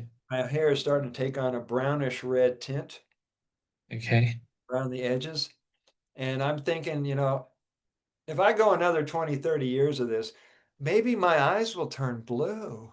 Or Can I tell copper. you? Sorry, My cut eyes you are, off. are a brown hazel Yeah, color. And I've heard of people who they got all the toxins out of their system, their eye color got more toward a blue or a yeah. green. I thought that would be cool. So I had this, of strange things occurring is since I've been doing the nasal, I've been calling it nasal dousing, but nasal drinking, squirting the orin. Um, my eyes are getting, I'm getting a white. So there's the pupil, and my eyes are blue, and then there's a white ring sort of forming around that I've never noticed before. Have you ever heard anyone have talked about their eye color changing? I guess. Yes. And Yeah. do you know any iridologists? Do I know any? In Cairns, I do, but that's 800 k's away. Yeah, I'm sure people can do it online by now, but you got to have a strong microscope or magnifying glass to give your eyes big enough so they can read yeah. your eye. Um, they call it a scurf ring, a certain ring, and it's a toxic layer around a certain body part. Okay, If you're doing the Orin eye cups, eye rinsing, and all some of the other protocols, it's a cleaning up in process. all right. Okay, good. Try to keep that in mind at all times. Your body is either well and strong and healthy, or Yeah, it's working on getting back there. yeah, yeah. True. Mm. So let's take a break. Okay, I'm going to turn on. Actually, there's quite a few videos that are circulating on social media, particularly on YouTube, that show orangutan monkeys drinking straight out of their faucet. okay, Giraffes, elks, um, all kinds of animals. They have found a way that they can point it in the right direction with enough yep, strength and drink it. okay, And so nature knows. Animals already know this stuff. yeah. There's even videos of guys in India that are bathing and showering themselves standing behind a cow, Oh, okay. right? Yeah, And yep. for some people in the West, that takes a real stretch in their mind to actually consider that. Guess Buddy, so, but yeah, Doc Mike, who I mentioned before, he came up with the concept of sip looping. yep. A year ago, he started marketing camel urine, Wow. which is really big in Saudi Arabia. And he's got all kinds of stories and testimonials. He sent me 2 ounces of it, and you only need 3 drops. Okay. Pretty potent And stuff. did you feel anything in particular when you took it or I consumed don't it? know if I felt it because I took it or I felt it because I empowered it. Okay. Good point. Very good point. Yeah. Now, Anita, a friend of mine, went to study with Elatom Elamine, a breatharian. He was out Yeah. in India at the time somewhere, and she knew that I was really big into urine therapy. So she sent me a pint container of what they call gomutra, which is cow urine. Okay. My first experience, I opened up the jar and I sniffed it and I pulled back and go, God, it smells like the floor of a barn where all these barn animals, retrieve themselves. And then I took a drink of it and go, oh, that tastes like I'm licking the floor of the barn. So I stopped drinking and just used it topically. That's why your hair's dark, though. Well, and maybe because I'm not from those countries, but I kind of like the human version. Yeah. Yeah. Wow. Seems to resonate with me. Hey, Selena, come, I, come. Oh, Selena's having a few sneezes. It's my wife, Selena. She's Hi, by the sage. I She's need just been to to the come. garden. She's picked a pumpkin. She's picked tomatoes. Yeah. pleased to meet you. I'm in Hawaii, on the island of Kauai. Nice to meet you as well. Likewise, likewise. So we're getting a good education here today. You sound like you're having a lot of fun. Oh, I'm yeah. hearing a lot of laughing.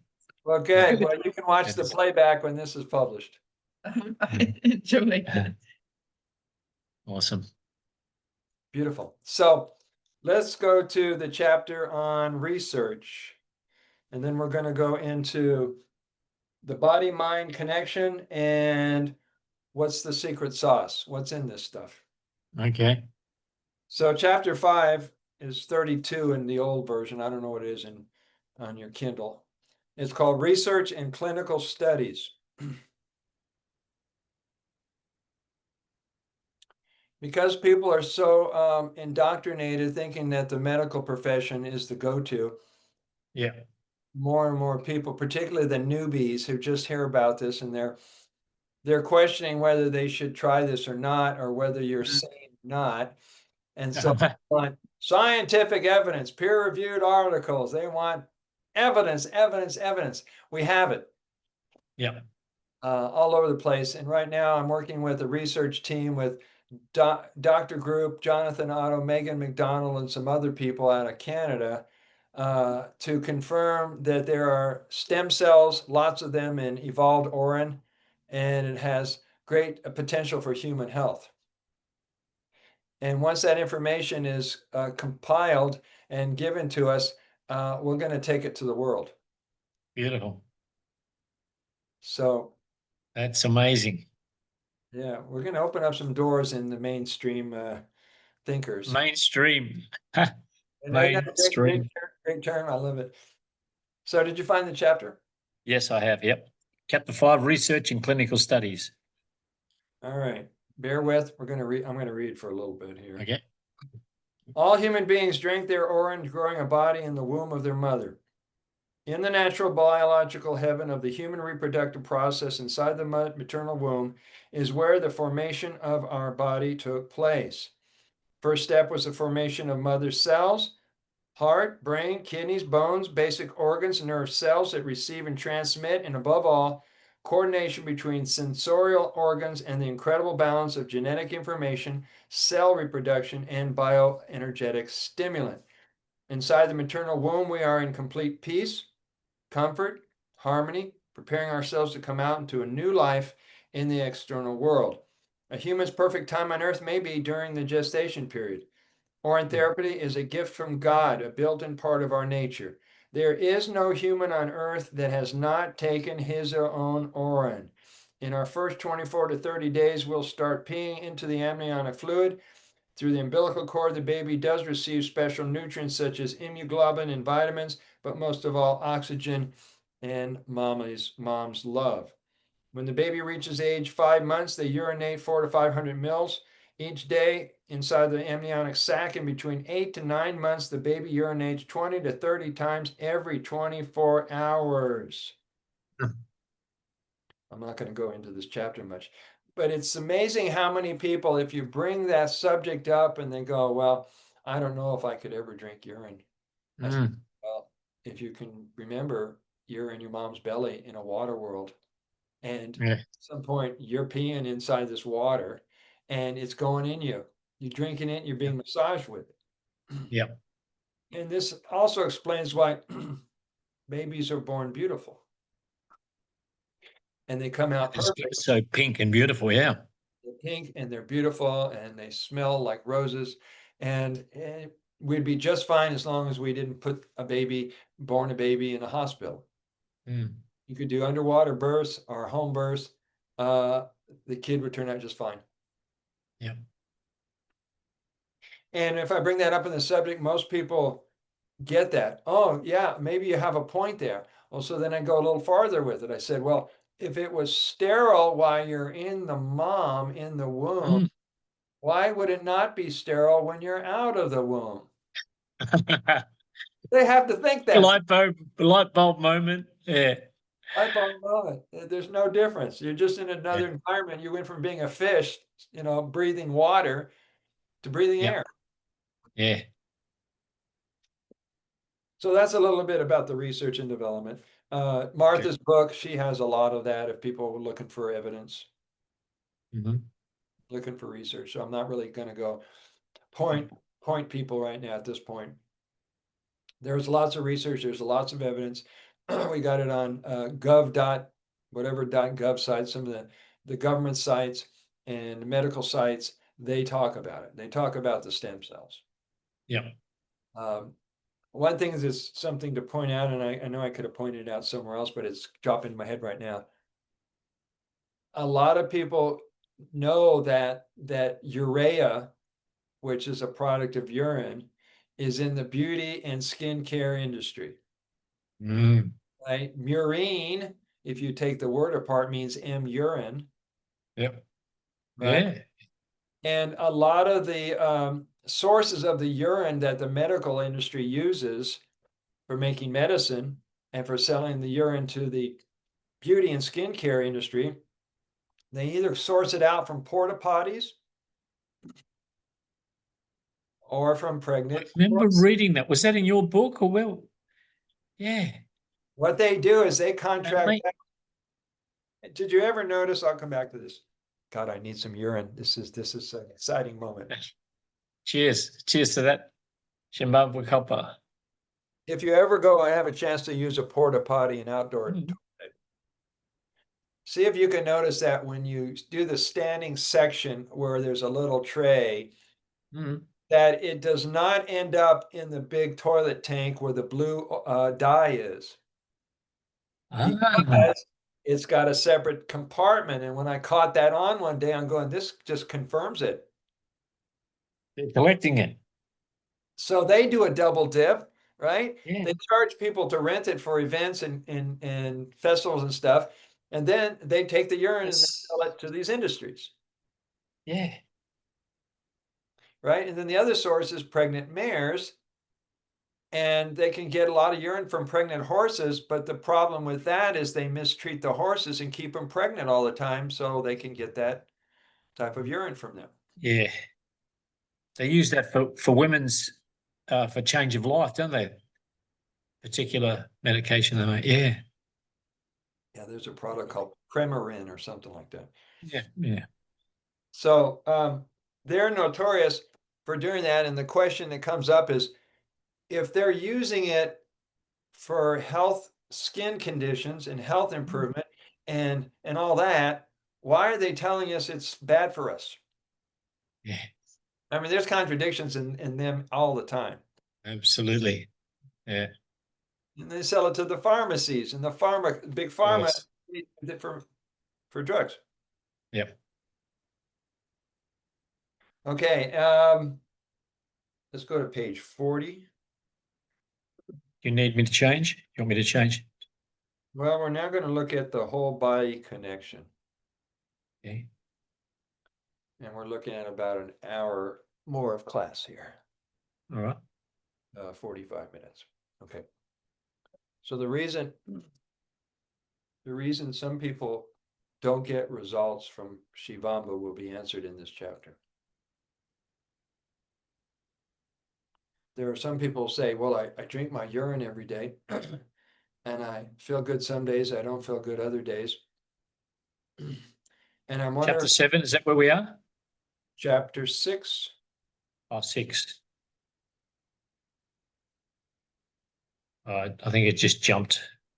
Still getting used to this thing. The whole body mind connection, way to supercharge AUT effectiveness through optimum diet. Okay. The reason some people get benefit from urine therapy and some don't, people will say, well, Brother Sage is always saying it's a cure-all. It works for anything. It does. Yeah. But it's a Band-Aid.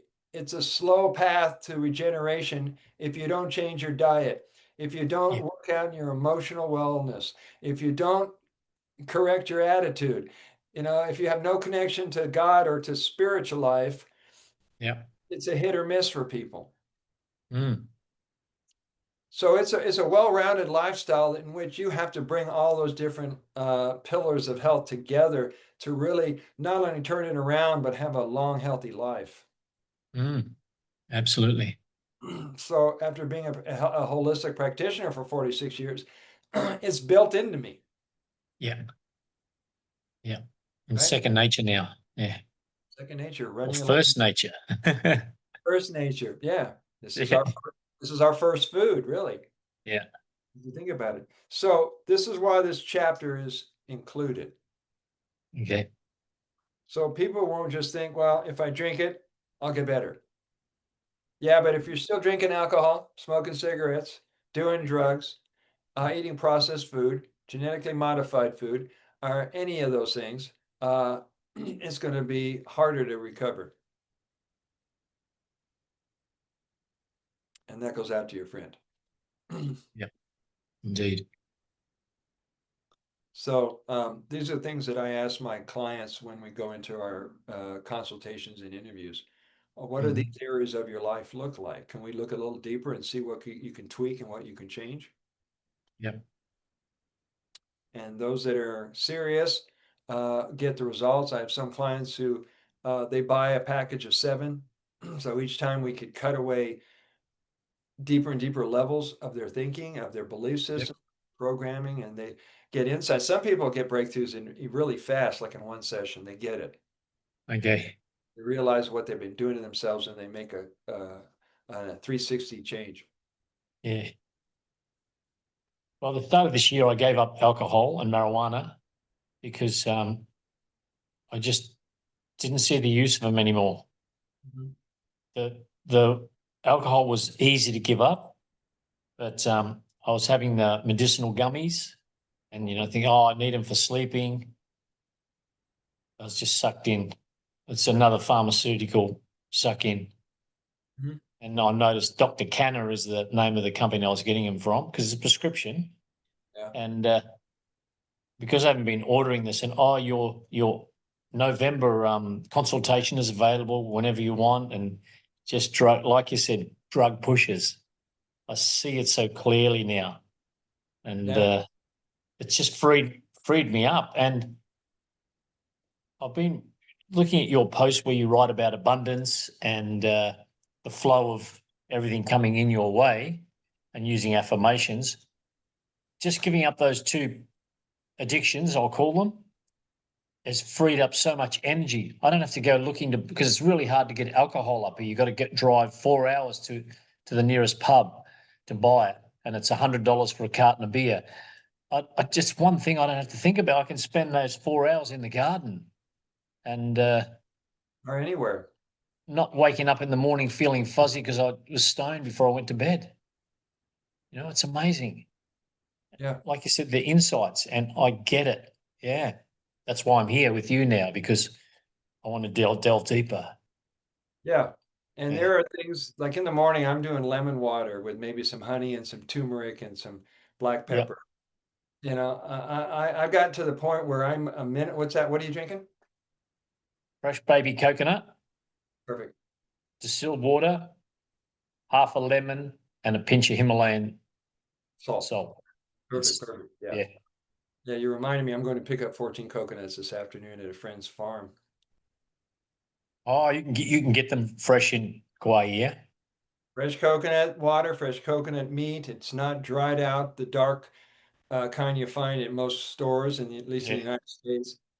And I go there for produce, and then on Wednesdays, which is today, there's a fruit market where you can get anything from bananas, dragon fruit, lychee fruit. Oh, I love dragon fruit. Sour sop. I mean, all of that is We've got it here. We've got sour sop. We've got dragon fruit. We've had passion fruit, papaya, bananas. I've got 150 coconut trees on the island. It's beautiful. Nice. Yeah. It's easy to be. It's easy for me. It's easy to be a fruitarian out here if I really want to do that. Yeah. And so I kept fine tuning my diet until I got to the point that I'm a minimalist eater. I'll eat the minimest amount of food during a day or not, just so I can satisfy the emotional need. So like I'll have juice and fruit, and then somewhere window between 11 and 1 or 2, I'll have a sprout salad with greens and avocado, and the rest of the fruit. Beautiful. Yep. And I run on creative energy all day. Go ahead. No, I was just going to ask about food, because I noticed after I fast. So what was today? What's today? Thursday. Yeah. you- Monday we did Selena. Now she's getting into the fasting with me. She did 2 days. I just did 36 hours. I noticed the next day, not only do I enjoy the food much more, but the appreciation for it, but I'm finding it hard to explain, but it's almost like food's addictive, It is. and then when you have a break from it, when you come back, you've lost that addiction to it. You just have it for, like you said, for You just don't feel hungry. yeah. Yeah. Yeah. So it's great to take a vacation from food because what you're working on is breaking free from food slavery. I gotta write that down. Breaking free from food slavery. That's good. Everything you follow from the collective consciousness agreed upon reality is mental slavery. Mm. The liberation is freeing your mind from your mind, from the ideas that hold you back from playing life big and full and laughing at the illusion. It's one big happy illusion. Breaking free of Food slavery, mental slavery, yeah, religious food slavery. / mental slavery. And since COVID, it's been internet slavery. That's the addiction that came about when cell phones showed up.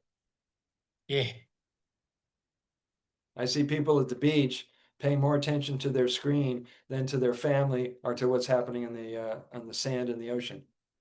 We've been observing that. We just spent 8 days down the Gold Coast for Selena's mum's birthday, and a family arrive at a beautiful cafe to have all this amazing juices and food, and everyone's on their phone. It's incredible. Yeah. Yeah, they're living in a digital world, and all around them is the reality. Exactly.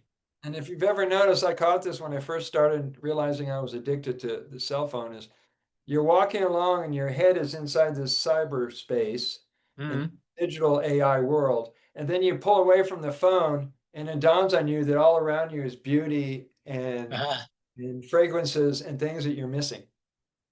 Yeah. So Indeed. I pray that people snap out of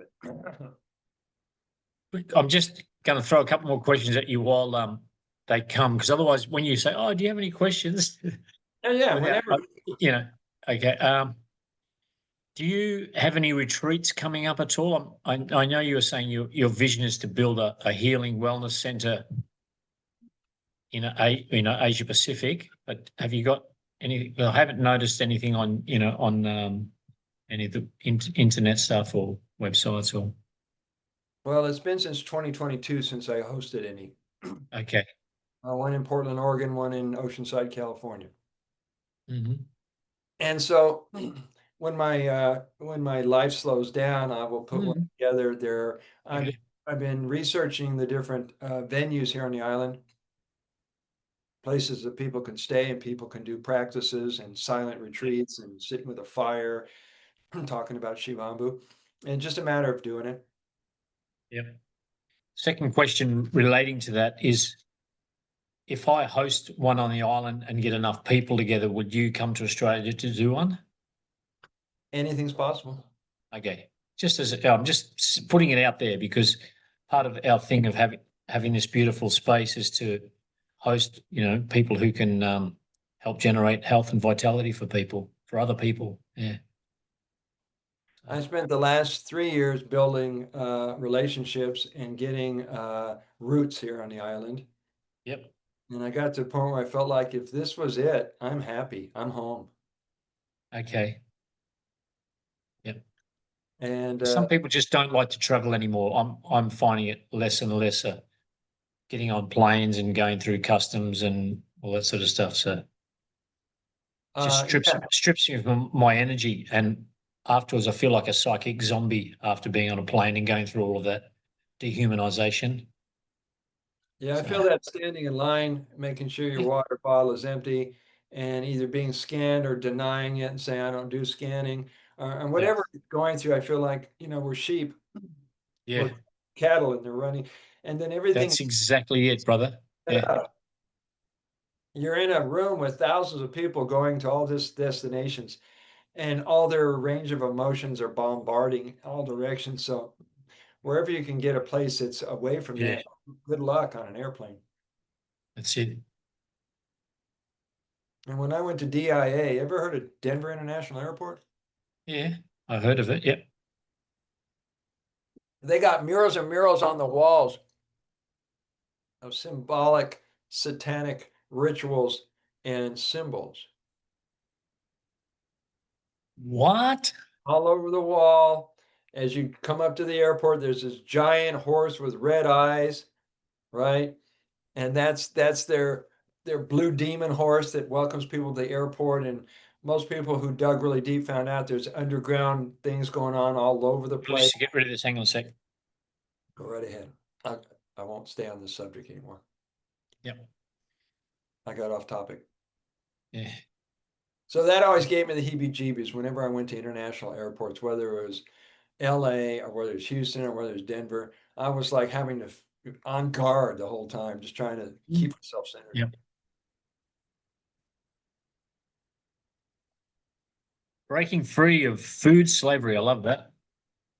I think I've read it somewhere in one of your books, but it's just nice to hear it straight from the source. Yeah, anything that obligates you or entraps you into doing something, thinking that if I don't do this, I'll die or I'll get worse, is a form of slavery. And if you've been on the planet long enough, you'll see that there's been enough mental slavery going on beneath our awareness. Indeed. So thank you to Bob Marley for singing about it. Yeah. Chapter 3. Chapter 3, we got 30 minutes. Chapter 3 is what's the secret sauce? No, not chapter 3, excuse me. I got on the wrong chapter. It may be chapter 4. Is it chapter 4? Not chapter 7. So we're skipping past, we've done enough on chapter 6 for now. Hold on a minute, chapter 3. Yeah, we've done enough on the whole body connection. Do you have any questions about that? So transitioning from, I won't say a meat-based diet, but we eat fish from the ocean because it's here, we catch it. I'm finding it less and less appetizing.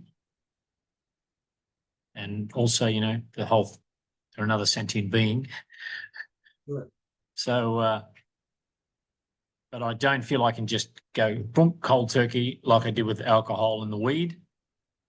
Any advice?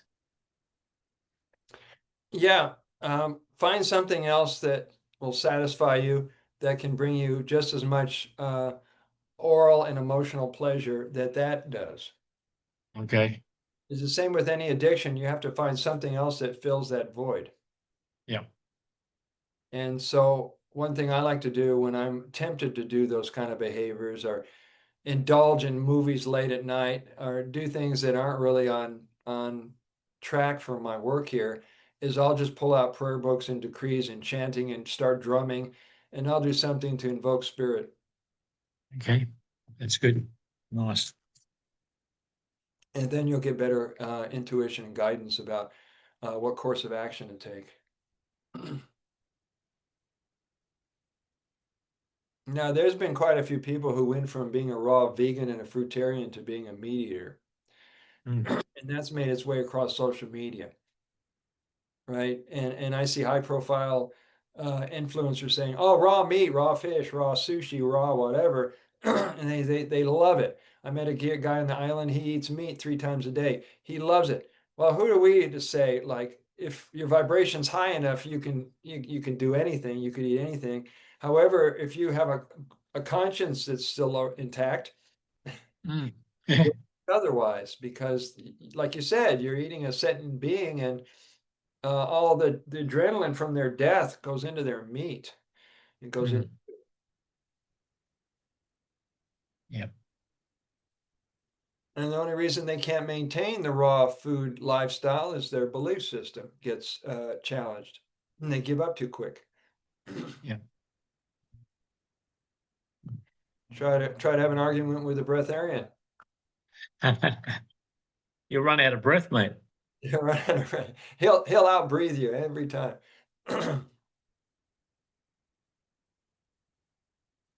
Thank you. Yeah, I love talking to people about the diet because it's amazing how defensive they are about, I got to eat this way and I got to take this supplement. Mm. That if you don't eat it that day or the next day, if you took 3 days off from it, notice you don't get sick and die. Yeah. It's the same when you're baby stepping people into doing urine therapy and they really have a resistance. They still have the disgust factor to get through. I tell them, Mhm. take some urine, dip your finger in it. Okay. Hold on a second. I want to bookmark this. This is how you teach the newbies. All right. All right, take your orange. This is for the newbies. Mm-hmm. Put your finger in it. Notice you didn't get sick or die. Okay.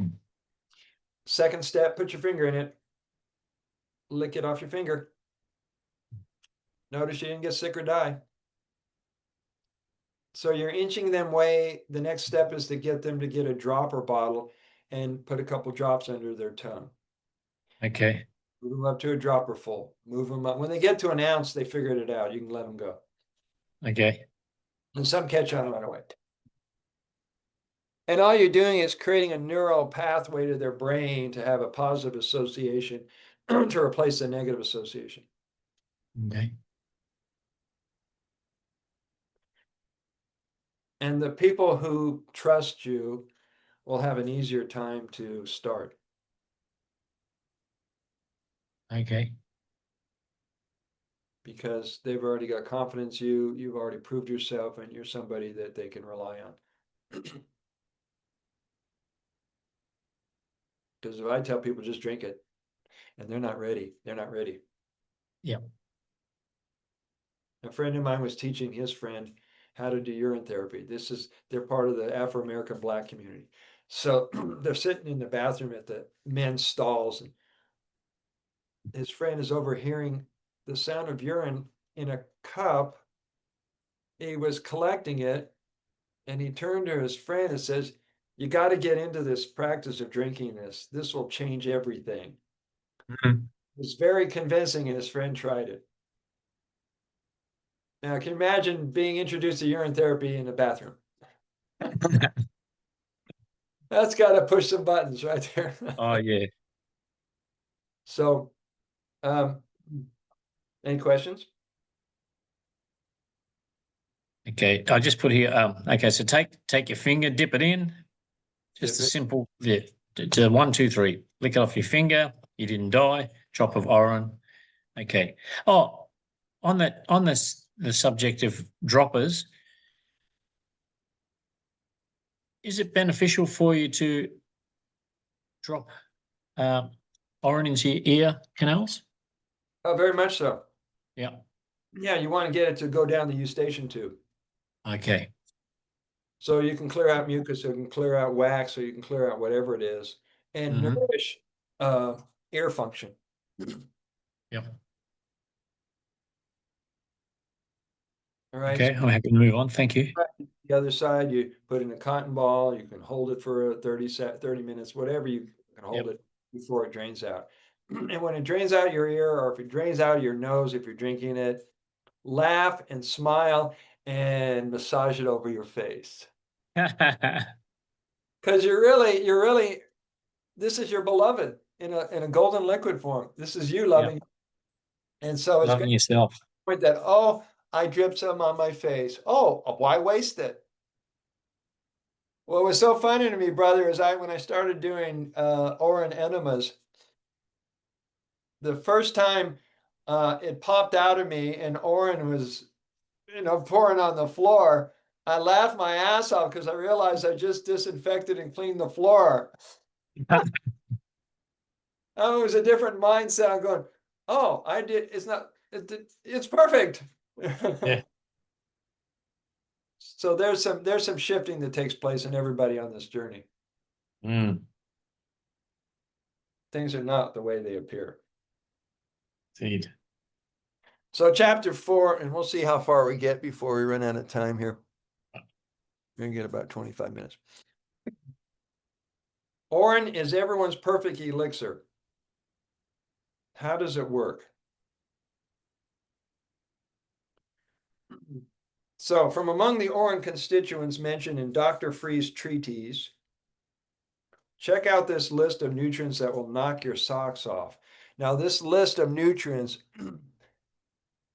all I did was take, this was from the book, The Water of Life, excuse me, Golden Fountain book by, I took the most widely known and popular nutrients that people go and supplement and buy at the health food store. So this list contains the ones that most people are familiar with. This is not the sophisticated nutrients that if you saw the whole list, you go, I can't even pronounce the name of that one. Yeah. Yep. Compound, it's an enzyme, it's a carbohydrate, it's whatever. So I'm just going to run through it pretty quick. Adrenaline, alanine, albumin, allantonin, allantonin, which is in comfrey and aloe vera. Antibodies, aminos, arginine, ascorbic acid, bicarbonate, biotin, calcium, carbohydrates, choline, chloride, cortisone, creatinine, cysteine, DHA, dopamine, enzymes, epinephrine, estrogen, folic acid, glucose, glutamic acid, glycine, hormones, inositol, insulin, iodine, iron, leucine, lysine, magnesium, manganese, melatonin, metathione, nitrogen, ornithine, oxytocin, pantothenic acid, phenylalanine, phosphorus, potassium, progesterone, proteins, riboflavin, selenium, serotonin, stem cell sulfur, testosterone, thiamine, tryptophan, tyrosine, urea, vasopressin, vitamins A through zinc. So people say, well, I need to get a good source of magnesium because I'm constipated, not relaxed, my muscles are tense and sore. And I tell them it's in your water. Yeah. Right? So a lot of things that people go look for supplementation for, melatonin, serotonin, human growth hormone, oxytocin, it's in the urine. And this explains why a lot of people report feeling calmer and more relaxed about things when they keep the practice going. Less anxious. Yeah. Less anxious, less concerned, because their chemistry is back in balance. Now, when you start doing the nasal drinking, you're going to notice a whole nother level of calmness and clarity that you didn't have before. It is the day. Then they probably found DMT in here, no doubt. All right. Oh boy, there's ecstasy in your urine. There's gold in their urine. There's happy molecules in there. Yep. Orin is a perfect telltale and excellent diagnostic agent. For instance, vitamin A is not normally excreted in the orin, but in patients with cancer and tuberculosis, large quantities of vitamin A are detected. The composition of orin changes from season to season and, in fact, moment to moment. Lack of sleep, poor food choices, and unhealthy eating habits, grief, and happy moments each influence the composition of orin. If we had sophisticated instruments to detect each and every particle present in orin, we would get a perfect scan of the functioning of all cells present in the body, which are particular to a specific moment, and perhaps know the complex role performed by the body to restore health. The functions of the mains, and there it is, there they are. I'm not going to go into the function of each one of those, but you can see that there is an intelligence of the body that may seem to know more about your body than you do.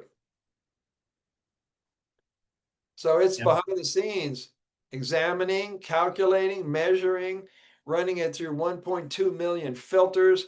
And that just blows me away how much blood goes through our bloodstream during the day, how much plasma is running through your kidneys throughout the day. And all this is being made available in divine timing. So next time you have to go collect some shivambu, Notice what's going on in your mind and your life at that time. Good point. And maybe you have to pee because, you know, you're talking to your partner and you're feeling a little nervous about something. To go pee. Selena does that if we're going to go down to the beach for a walk. Oh, I just got to pee before we go. Keep a mindful approach. Just to see what's, you know, maybe coming up for you at that time. Because what's happening is you're releasing. Yeah. You're releasing substance and you're releasing liquids, and in there may be some emotions, which we have plenty to work with. Yeah.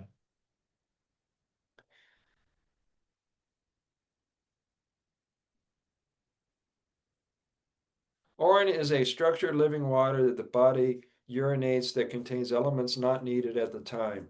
Such claims about the power of Shivambu come easy with inhabitants of Oriental East, where urine has long been viewed as the body's pharmacy or medicine chest. In the West, UT is currently in vogue with the more adventuresome followers of yoga and Ayurvedic medicine. Are you aware that the origins of Ayurvedic medicine contained urine therapy? No, I didn't know that. Okay. You can research it, and if you ask anybody who's an Ayurvedic practitioner, more than likely they're aware of it, but to play it on the safe side, they often don't want to share that with their practice. Yeah. In case it's not received well. Yeah, of course. But they're aware of it. It's been around since the beginning. Some individuals came to UT as an extension of their adopted philosophies, Hindu, Taoism, Native American, Maori out of New Zealand, while others came out of sheer desperation seeking the urine cure, purely on its own reputed merits, with little or no interest in exotic Eastern or religious or indigenous belief systems. While some urine drinkers use it only as an occasional tonic to correct temporary imbalances or diseases, there are actually many others who down a glassful of urine every day or all day in the case of looping or fasting as part of their daily health regimen. Just how widespread is this practice? In 2006, there was a post on a website that talked about the Chinese Urine Therapy Association boasting 7 million members.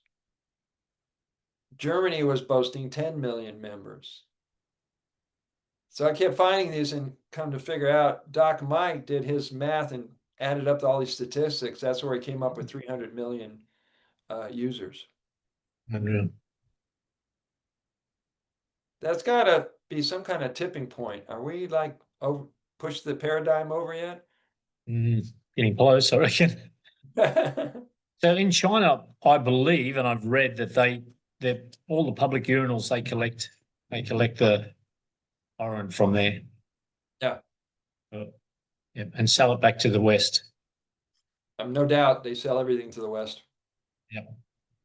There's actually this standing porta potty for men only that I've seen out in a video about France, and it had 4 or 5 little cubby holes where a guy could stand there and he could relieve himself into a tray with his back toward any pedestrians walking behind him without trouble from the authorities.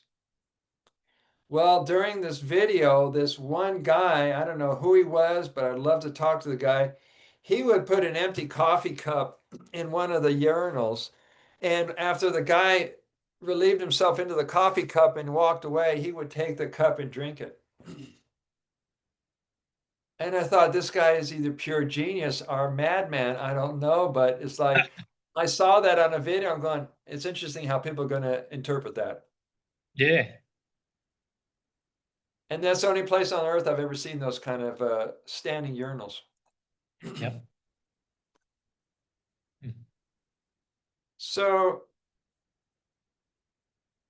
this is the best and last medicine you'll ever need. Are there any exceptions to who can benefit from urine therapy? The answer is no. It's practiced by anybody, whether they're young, old, babies, sick, healthy, without any expenditure, and with very little basic knowledge. It doesn't produce any side effects, after effects, ill effects, which are generally unavoidable with the use of medicines or surgery. AUT, have you heard that acronym before? Although urotherapy, is it? Yep. Yeah, the folks in India use that term a lot. AUT treatments are fast, free, harmless, safe, and simple to administer for any condition, whether it's chronic or acute, without the help of any doctor or medical professional.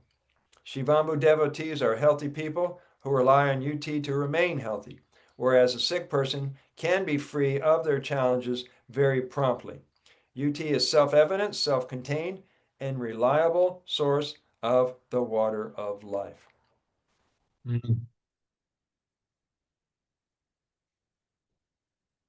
Any questions?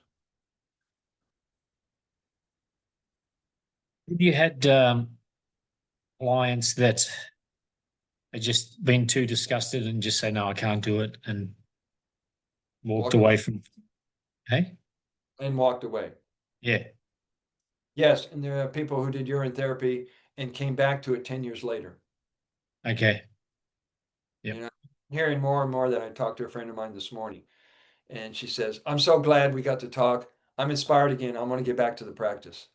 Mm. I said, yeah, good job. Don't beat yourself up for walking away, but get back on it. Mm. And so the people who really devoted to this work are the ones that are getting younger and healthier and stronger. And you could see it in their faces. You could see it in their bodies. You can hear it in the tonal quality and the resonance of their, it's like a voice sounds more musical and melodious when you're healthy. Yeah. And so I feel for me, it's a calling and it's a mission. It's more than just pitching a product. It's life-saving and transformational. Yeah. Indeed. And for people, it's free. It's free, so they don't have to say I can't afford it. There's no risk, is there? Yeah. And as I read earlier, there's no side effects, after effects, or ill effects. So nobody can say, are there any contraindications? Yeah. I said, yeah, if you don't use it. True. So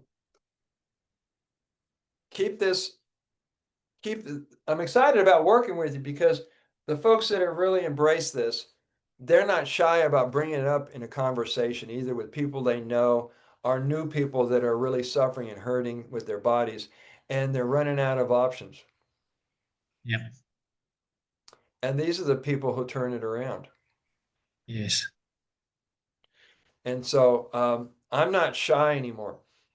It's on my business card, and people go, "What's this about urine therapy?" Okay. I said, first thing you want to ask them, can you keep an open mind? Can you keep an open mind? That's a sentence I've been looking for. Can you keep an open mind? Because what I'm going to tell you will require an open mind. And in this book, which you have, Yeah. is replies to all those questions. Oh, I heard it was a disgusting waste product. The first question you want to ask is, well, where did you get that idea from? Because most people just repeat what they hear. Yeah. Right? And so the questions, if you ask the right questions, you can get them to think.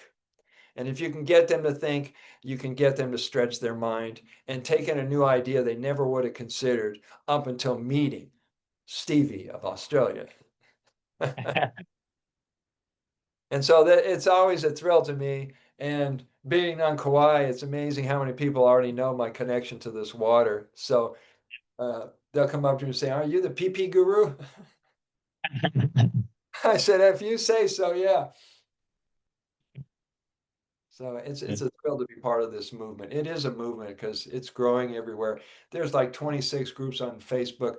There's 6 on WhatsApp. There's 5 or 6 on Telegram, and these groups keep popping up all over the place. Okay. So if you ever wanted to, plug into those, get some of their testimonials, insights, or you got something that would really make a difference you can share. Yeah. This Okay. I join them, not so much to, they don't have to change anything, but every now and then they throw out a question, nobody wants to answer it, I'll jump in and answer it. Okay. So Shivambu Hut, is that from you started that one? Yep. Shivambu Hut was the creation of shivambu.org, our nonprofit organization, and it's an alternative social media platform. It's a free membership-based website, and there's currently 1,800 members. Okay. So follow the link, get your free membership. Good. I think I've already joined up, but I just wanted to make sure that you are a part of that organization, or you are that organization. Yeah. Yes, and over the last 2 years, we've had some, I would just call them the urine therapy warriors. They've been policing all these trolls and AIs that were putting all kinds of fake accounts on our Shivambu Hut group, and they were putting pornography and all kinds of off-topic stuff, and they were saying, Sage, you need to get better at monitoring that. I said, I need a team. I don't have time to stop throughout the day. Check there. So we're getting those eliminated really fast, so they don't show up. Just a quick question on food timing versus consumption of oran. I kind of, as you said, use your intuition, but I feel like a 30-minute break between a meal and then continuing oran is okay. Is that about 30 minutes, 45 minutes, an hour, whatever you want to do. Now, one thing you want to consider is that oran is liquid food. Yep. However, if you've ever studied the chemistry and composition of foods, it's well worth looking up and getting a chart. Which enzymes go with what enzymes in which food? Yep. Right? How do they? Combinations. Yep. I can sometimes have an orange juice, lemon juice, turmeric, honey, whatever combination, and drink some urine on either side of it way too close, and I could taste it ferment. Okay. So, follow your intuition and see what kind of window you need.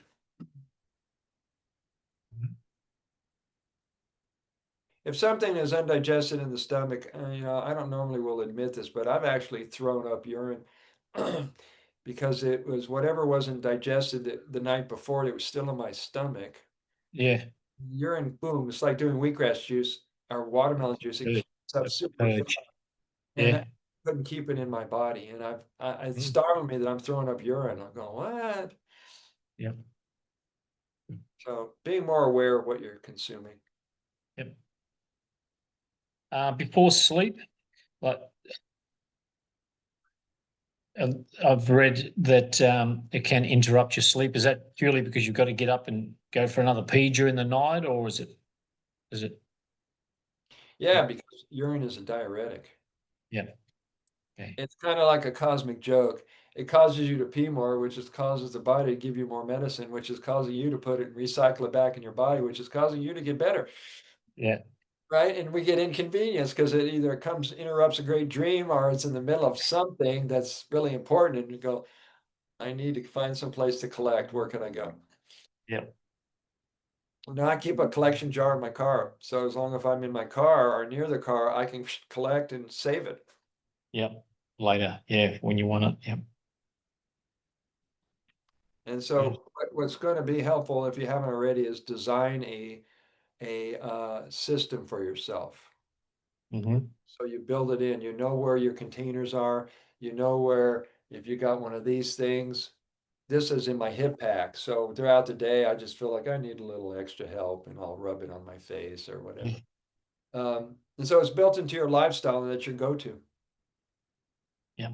And it gives me a lot of peace to think that I don't have to go search out a medicine, a medical person, a pharmacy. I can handle whatever it is right then and there, wherever I am during the day. Very true. We're ready for a life that's simple and effortless and things manifest with ease. Mhm. That's abundance. Yep, it is. And to get there requires faith over fear. That's all it requires. Because fear is really fun in disguise. It's an acronym. You may have heard this before, Stevie. FEAR, people used to think it means forget everything and run. Yeah. And it really means face everything and rise. Ah, You'll find out the thing that you think you're afraid of that might hurt you or attack you wasn't what you thought it was. It was just a misperception. And perhaps it was a blessing in disguise, but you didn't see it because you got anxious or whatever came up. indeed. I've had that. Yeah, I can recall that many times in this life. Yeah. Yeah. I've been known to wake up with a panic attack and going, what the hell is that all about? And then I meditate the next day and realize I'm going, I wasn't operating from faith. So I let the Okay. illusion of lack and limitation and not enough money cause me to lose my peace of mind and sanity until I got my head on straight. Mm. Before the break, I had a couple of questions here. Do Yeah, you mind go if ahead. I ask you now? While Yeah, I said we got uh, a few more minutes. that communion that we did at the very start of today's meeting, Yeah. have you got that in print or is it in the book? Or It's in the book Healing Water from Within. I got that book? Okay. It's near the front of the book. All right. And if you can find it, you'll have it. If not, I can always send you a screenshot of it, whatever works for you.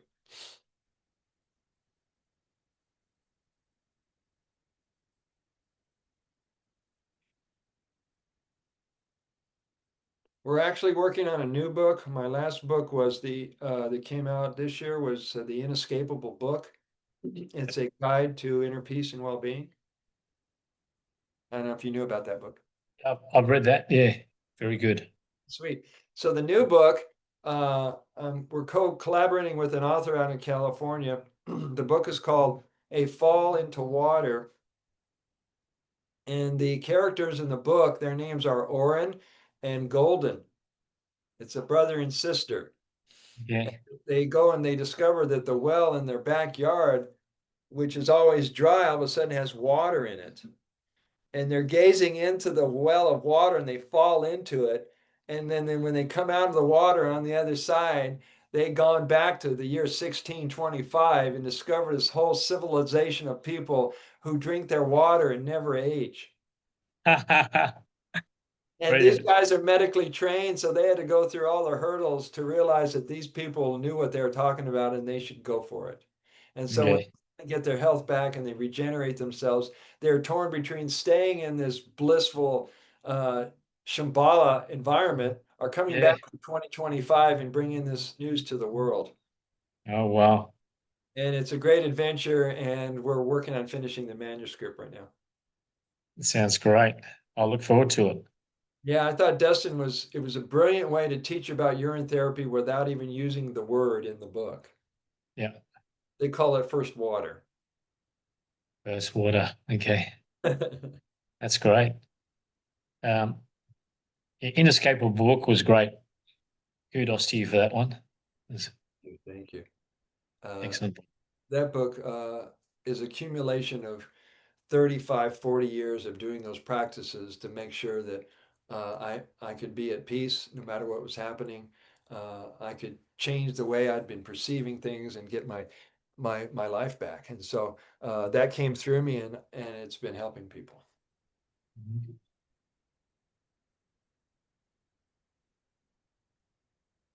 So next, what is today? Wednesday? Wednesday your time, Thursday my time. Yep. Okay, so next Wednesday we're going to start the protocols. Okay.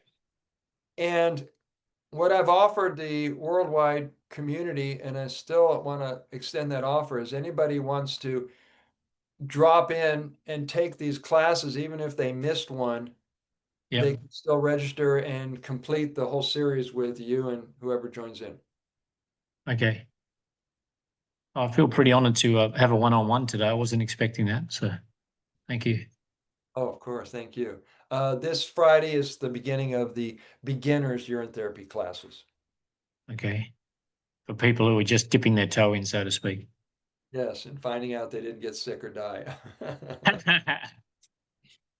Right on, right on. So, any last questions before we Questions today? No. If I've got any little benign questions that I need to contact you, is WhatsApp easy for you? perfect? Yep. Great. Perfect. Okay. And between now and next Wednesday, write down any questions you or Yep. anybody else comes up with. Yeah. Alrighty. Because the idea is for you to be well equipped to answer those questions that are going to be thrown at you from other people. Of course. Yeah. I have, apart from a couple of people that, not that I trust with this information, but I feel comfortable communicating with them about iron therapy. I haven't had any negative remarks or any repulsive attitudes, which is pretty good. Yeah. Why do you think that plays out that way? Why do I think? Why do you think you get a favorable response from people? I think that because those people know me and know my lifestyle and that I'm pertaining to health and vitality and a pure existence. I think Yeah, that's my, you know. there's the transference of the of that, Yeah. the respect of you and the admiration of what you do. There's also what is transferred is your certainty and confidence in here in this. Okay. Yep. If you have unshakable confidence, they pick up on it. Mm. Good.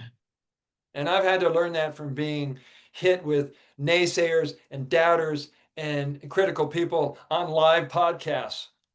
Okay. So yeah, you get to a point where you're bulletproof. Yeah. A new world is opening up, and it's just amazing. You see these highly acclaimed medical people that are just so into iron therapy, and it's, they're talking another language almost when they're talking about all the different chemicals and things that are in the iron, and it's like, what? But then on the same token, they're just doing exactly what we're doing, just drinking it. Yeah, yeah. And they're putting their Yeah. name and reputation on the line. They are. Yeah. And I'm seeing more and more of the freedom fighters and the patriot high-end podcasters Yep. adding their energy. David Wolf came out with one. Scott McKay, the Patriot Street Fighter. More and more people are saying, they're right. Let's tell the Yep. world. Buy some camel piss. Save an Arab. All right. Awesome. It's been a great morning. Thank you. Thank you. I'm going to send you a cyber hug. This is for the people who will watch this coming back. There's a lot of Look love here. forward to our next meeting. Thank you, Brother Sage. Likewise, brother. Until Okay. next time. Next time. Thank you.